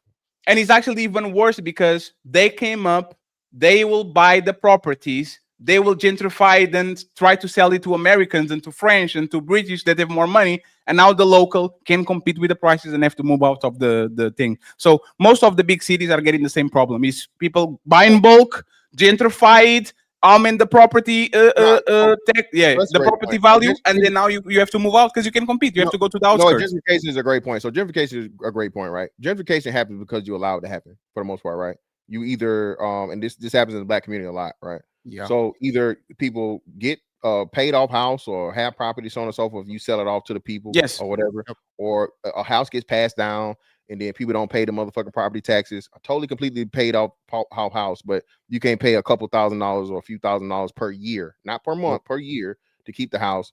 And now, like you said, these people come through and they get these prop tax liens and all these different things and so on and so forth, whatnot, what have you. They had a big development back from where I'm from to where you had a projects, right? Housing projects. That's the government housing to where people were trying to fight against it, but you can't fight against that. The government housing is owned by who? The state. So if the state want to fucking sell it, the state sells it, right? So again, what I'm saying is, I say this all the time. The most important thing in making it in America is financial understanding, political influence, right? And financial understanding or financial literacy, political influence, and then of course education and shit, right? So just overall understanding how to put them things into order so that you have and maintain power to where you are. Now we seen this happen. It's just a matter of remember the super mayor girl, the super mayor lady? That town remained predominantly black. What did they do though? One black woman ruined them for decades just because they voted for her because she's black. City of Chicago, same thing. Chicago put in I don't know who I think the first dude was like an Arab or something. Then you had back-to-back horrible black mayors that's putting you into billions of dollars of debt. Why? You voted because they black. Same thing with us federally. Black people got effed over. Why? Because Obama's black. So we voting for him for 90-some%, right? Oh well, Obama told us, oh, I can't just do something for black people, and then turn around and did everything he couldn't do for black people for the rainbow people. So what I'm saying, man, political understanding and financial literacy and just again order and staying together and creating and maintaining, what I'm saying, the economy within yourself. That's the shit we can do, bro. We do it all the day. We do it all the time. But the thing is, we can call out identity politics and then look at every other group voting based on identity politics. The Jays vote on Jays, LGBT vote on the people that pass their policies. The conservatives vote on people that align with their values. Like there's nothing more identity politics than saying I'm a white religious conservative man. Your president is not conservative. He's just pandering to you, just like the super mayor is pandering to a certain group of people. Like people are going to vote on people that they think at least pretend that they have the best, like the better benefits, or not the better benefits, but give him like the best benefits that they can get. But I don't think identity politics is something exclusive to black people. I actually think black people don't do identity politics enough, because if they did it in a block, you see what I'm saying? If they did it in a block big enough, they will have enough power to say, oh, y'all don't want to fuck with us? You lose the election because 40 million people are going to fuck up your whole shit. You see what I'm saying? Identity politics and policy are two separate things. I think that's the problem. So what you said was what the Jays do. We know it's not they're a very, very small community. They're never going to equal out in the thing. But what they do is they put their money towards a candidate. They build candidates and they control the candidates. Same thing with Asians. Asians, like I think 5% of the population, same thing. They put forth the candidate and they say they have enough money to command them that way. It's what, $1.5 trillion in black people have over $1 trillion in spending power. We could do the same thing. The thing is, though, Fatty, we're voting because they're black, not because of the policy. I know. That's the problem. So one thing that I saw that should be the goal of black people. Remember, I think it was Ice Cube or something like that. It was Ice Cube. Ice Cube had the what's the name for Black America or something, the contract. And he went and talked with Trump and he said, we are going to vote on you if this is the things that you pass. And I think it was black woman and the black liberal said, oh, you are selling out and all that shit. What black people actually have to do in the United States is get all over the room, decide exactly what the policies for best for black people, get all together, elect Malcolm X, whatever the person that is the lead in charge, and that person goes there and is going to say, hey, Mr. President, we have 30-something million active voters. If you don't pass these policies, I don't care if you're a Democrat, I don't care if you're a Republican, if you don't pass this shit, we are going to vote on the other side. And now they are hostages just like they are with the rest of the country, and now they have to actually pass policies for you. But that's the thing. Before you even get there, black people are fighting with each other, while the LGBT is not fighting with each other, while women are not fighting with each other, while the Jays are not fighting with each other, while the white rich people are not fighting with each other. So before you even get to the, we are these conglomerate of AI companies, and we are going to make so much pressure and we get together to pass legislation. We are infighting, and by the time that we get to the election, nobody sees eye to eye with each other. Everybody voting for different shit or not even voting, and now you go back to complaining why Trump is elected and all this. But the things that Mr. Fantastic is talking about, like, it's not presented as cool in the black community, especially when you grow up in high school around like your peers. Even when you get older, like you said, you start sounding like that C word, because if you do want to play on that level, you are gonna probably sound like a white guy possibly. You know, if you start trying to act like you're more financially literate, if you want to play the game just like them, and a lot of your own community possibly gonna shun you, and they really don't even want to hear that. Sure. And but the thing is, I actually don't understand what is exactly what you're saying. Okay, I am more of a person that is right leaning or conservative, whatever. And black people are going to call me a coon and this and this and that. Like, black people will clown everybody. This is what I learned from y'all. When I got here, I was like, oh my God, black people are fun to be around as fuck. You know why? They clown a midget, they clown a giant, they clown a woman, they clown a man, they clown a Republican, a gay person, a heterosexual. Like, black people just clown everybody. Like, that's what black people do. If I pull up with some funny hat on, I'm going to be roasted the whole show. So what is the difference between what black people do to other people and what black people do to black conservatives? Like, what is the difference? I'll go off my own experience. Like, when I was like heavy pro-black in my 20s and I was around a lot of older guys, they would shame me for the way how I was talking. They would call me Farrakhan. They would literally make jokes about me trying to promote positivity amongst us. And then fast forward, when you start talking about your financial tips or whatnot, you still get shamed the exact same way. Now I'm going off my own experiences. But this is why I'm saying that this is all taught to us. Y'all realize, and I learned this a long time ago, that the poorest, most uneducated, the lowest life expectations are in the white neighborhoods and white states. Do y'all know that? And they're Republican. Like, it's lower? It's the lowest. Like, look it up when you have time. Google it. It's the lowest. It's areas like the Midwest, the rural South, West Virginia. Majority of the Republic. So if you vote Republican, they're not even taking care of white people. So why would we say, hey, black people vote for Republicans because they gonna vote and work for your best interest when they're not working in white people's best interest either? That's why white people are complaining so much about making America great again, because they're not taking care of white people either. And then we blame black people for not being taken care of as well too, and say, oh, it's because you're not doing anything about it. When majority of people are trying to work and do something with themselves, man. It's a stereotype. Yeah. It's a narrative that's created on even for poor whites and poor blacks, man.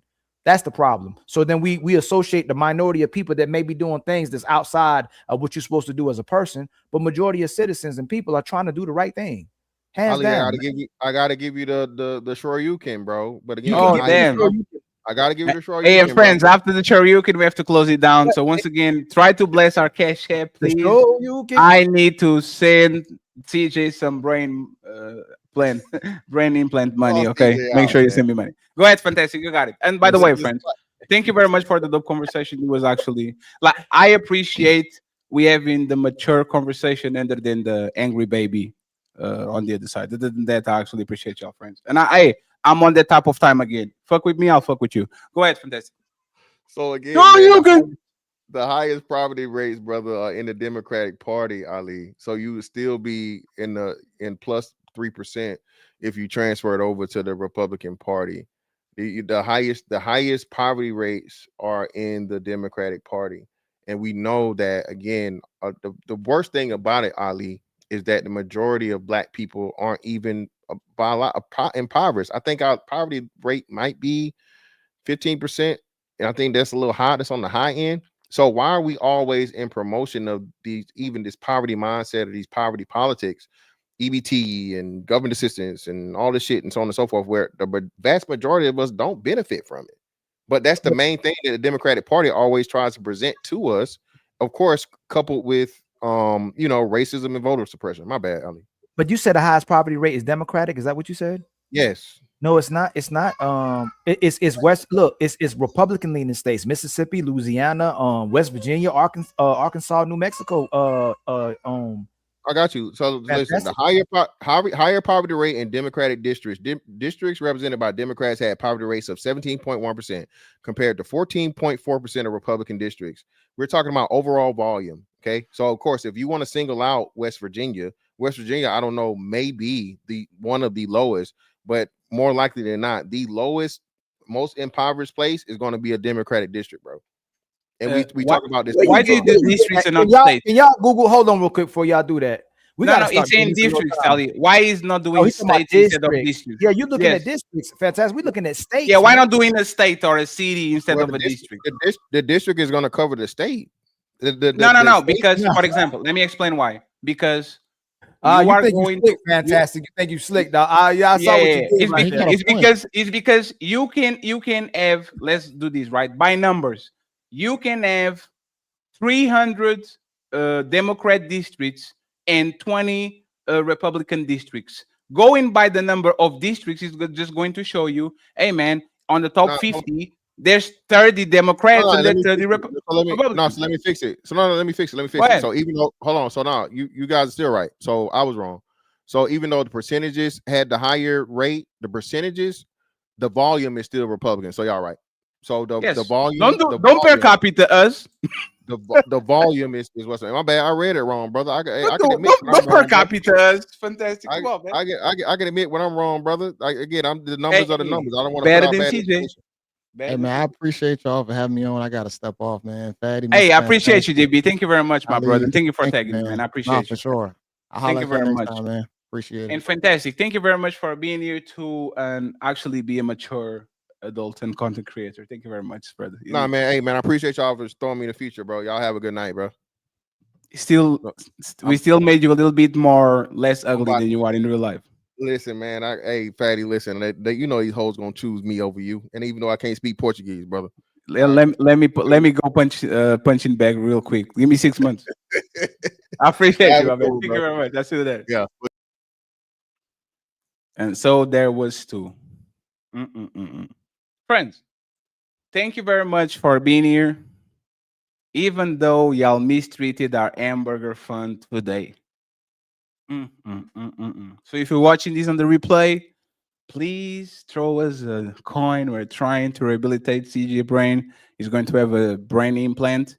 We're trying to fund this before Christmas so he can have a great Christmas. So make sure that you support the Untouchable Empire, baby.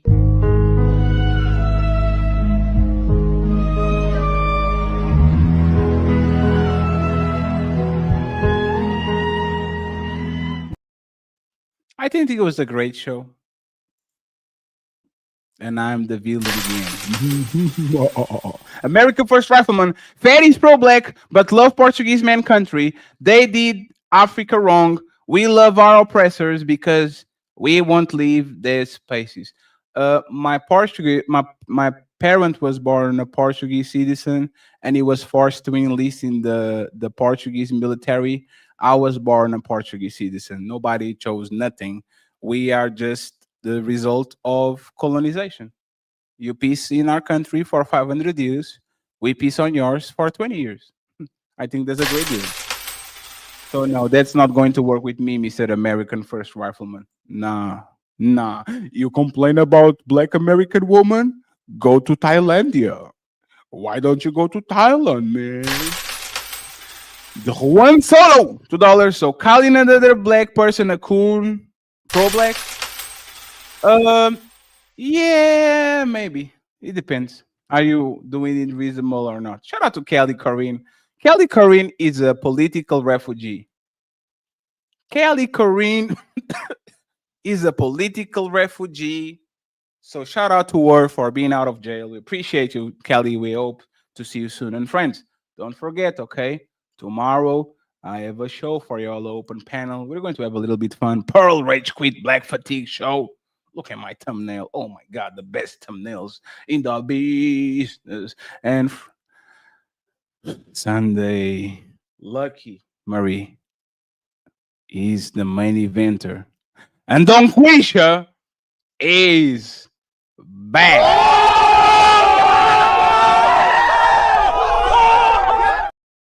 The queen is back. Don Quisha is going to be back on Sunday for another spectacular edition of the infamous Ladies First show. Shout out to MC Evie Tits in the building. She gave a membership. Untouchable Empire, baby. We appreciate you. Thank you very much. We have Miss MC Evie Tits back again with the $10. She says, I'm cool with bankrupting the state because I'm an anarchist. I'm an anarchist. They didn't care about the kids they deleted in Waco that were white.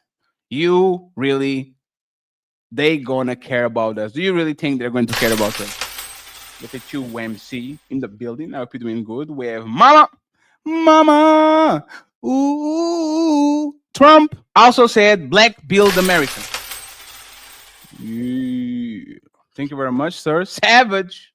Red, how you doing, Savage? He says MLK was a commie and the parties never switched. Damn, Savage. That's crazy. How you doing, Savage? I hope you're doing good, man. Conservatives tell white liberals to go to Europe or Canada all time when they complain and hate the country. Thank you very much, sir. Appreciate you. We have 3 to go. Savage says, I have fatigue from the guy from Milwaukee. Aww. We don't say his name over here. Savage is like Voldemort, the one we should not name. Savage says, Thomas Swan is the man. Thank you very much, Savage. We have Super Pete to the rescue with a $20 off. He says, you Aki will awaken and Julian Brown are 2 modern innovators that do not receive enough recognition by our black media. The youth not only has to hear the examples, but they have to see the examples. And shout out to MC Evie Tits for the $10 in the Cash App. I appreciate you, MC Evie Tits. Thank you. That's her name. Okay, just to make sure you two don't get the problem with that. Mama says they charge more for Americans for energy and medical, so we can give countries free money. We pay the cost of other countries, don't have to, because we are overcharged. And that's a fact. You have 40 billion or 20 billion to send to Argentina, but you don't have 40 billion for the people? That's crazy. You want to say something, Ali? I saw you open the mouth. No, it was something like that, like 99 billion in foreign aid annually, something crazy. Some yes, like that. Israel gets seeds, like the countries that United States bomb a lot of times get seeds. Saudi Arabia, Argentina got 40 billion. There's a lot of money going on.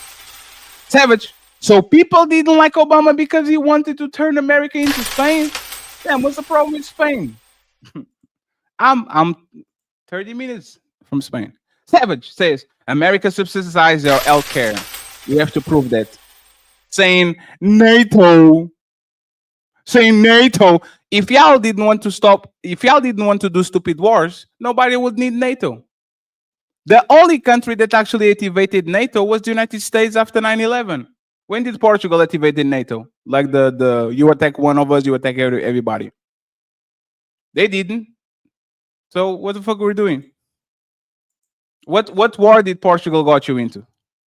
MC Evie Tits, $10. Voted is faken rainbow. The government is bought and paid. Each party had majorities when voted in. They both gave the minimum to their vote. Actually, I am paying your healthcare, Savage, because I paid the American taxes. Woohoo. Uno reverse. Shadragon TV, member for 31 months. Great conversation. Shout out to Kid Bo. Let me play this to add insult to injury. No matter what, Team Fatty. That's a real nigga. I said it. Kelly Corinne says, welcome back to the main channel. Let's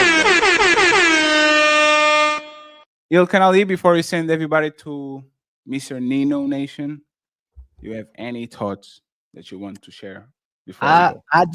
I wish we could just had a conversation without anybody like, kind of not, struggling with have the conversation. I hate it that when we agree to disagree or when we disagree, somebody has to shut down. I don't understand it. Like every Ali time. is literally every show. Yeah. You keep over talking people. You can't control your impulses. You get aggravated because people don't let you talk enough. You throw shots, and then when people shoot back, you disrespected me. You interrupted me. I interrupt you back, and you said you are interrupting me. You interrupted me first. And then instead of having the conversation, questioning about you are Portuguese, you don't know what you're talking about. You are a stepdaddy, and you're talking about red pill shit for 10 years. I did never disqualify you. I think you are a well of information, even though you are a step sucker. So once again, you shoot at me once, I will shoot at you 7 times. Like this is what I have known to do. I try to control myself for the most. Now is a pattern of disrespect because I can be babying Angry Man every week, every show, every time. Because come on, man, just play along. And if you don't want to play along, it is what it is. Good luck. But I didn't start it. Like everybody is my witness. I didn't start that shit. He tried to go funny. I think sometimes I'm hilarious. So it is what it is. So friends, appreciate y'all. Ali, you going to do shows this weekend? Hey, Fatty, for sure. Like tomorrow, I'll probably do. What time you doing your show tomorrow? 5 p.m. Maybe I give you my slot, Ali. No. No, Ali. I'm going to take my day off.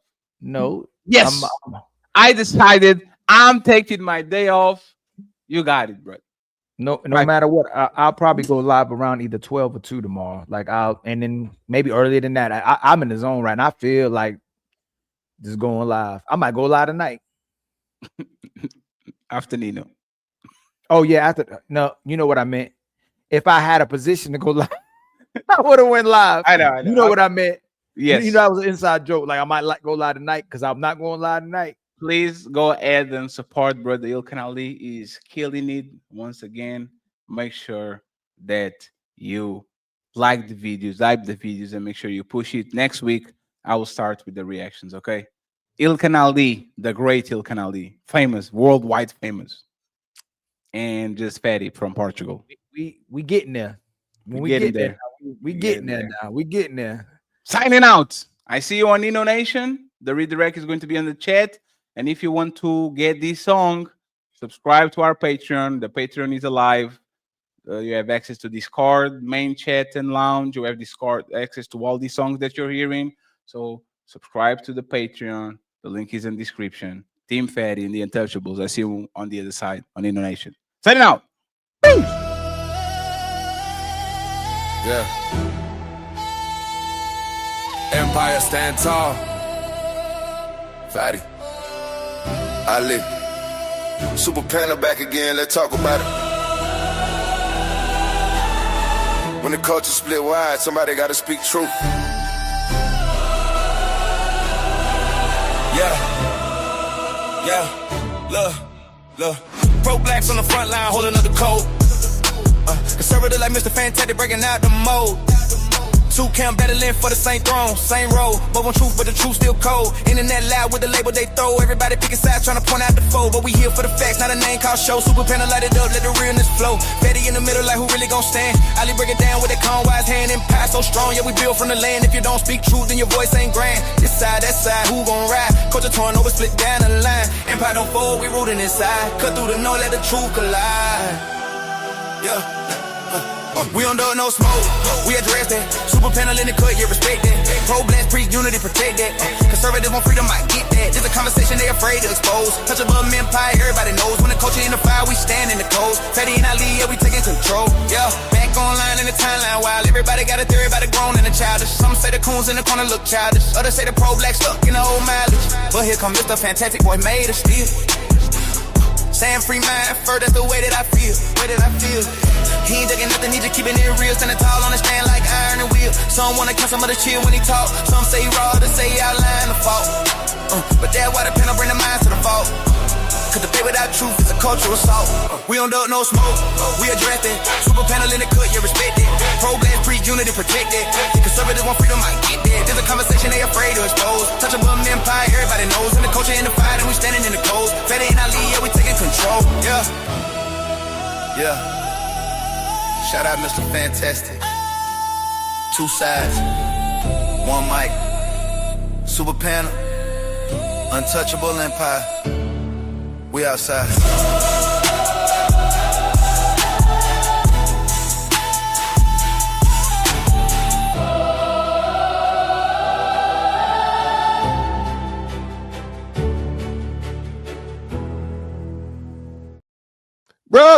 Brother.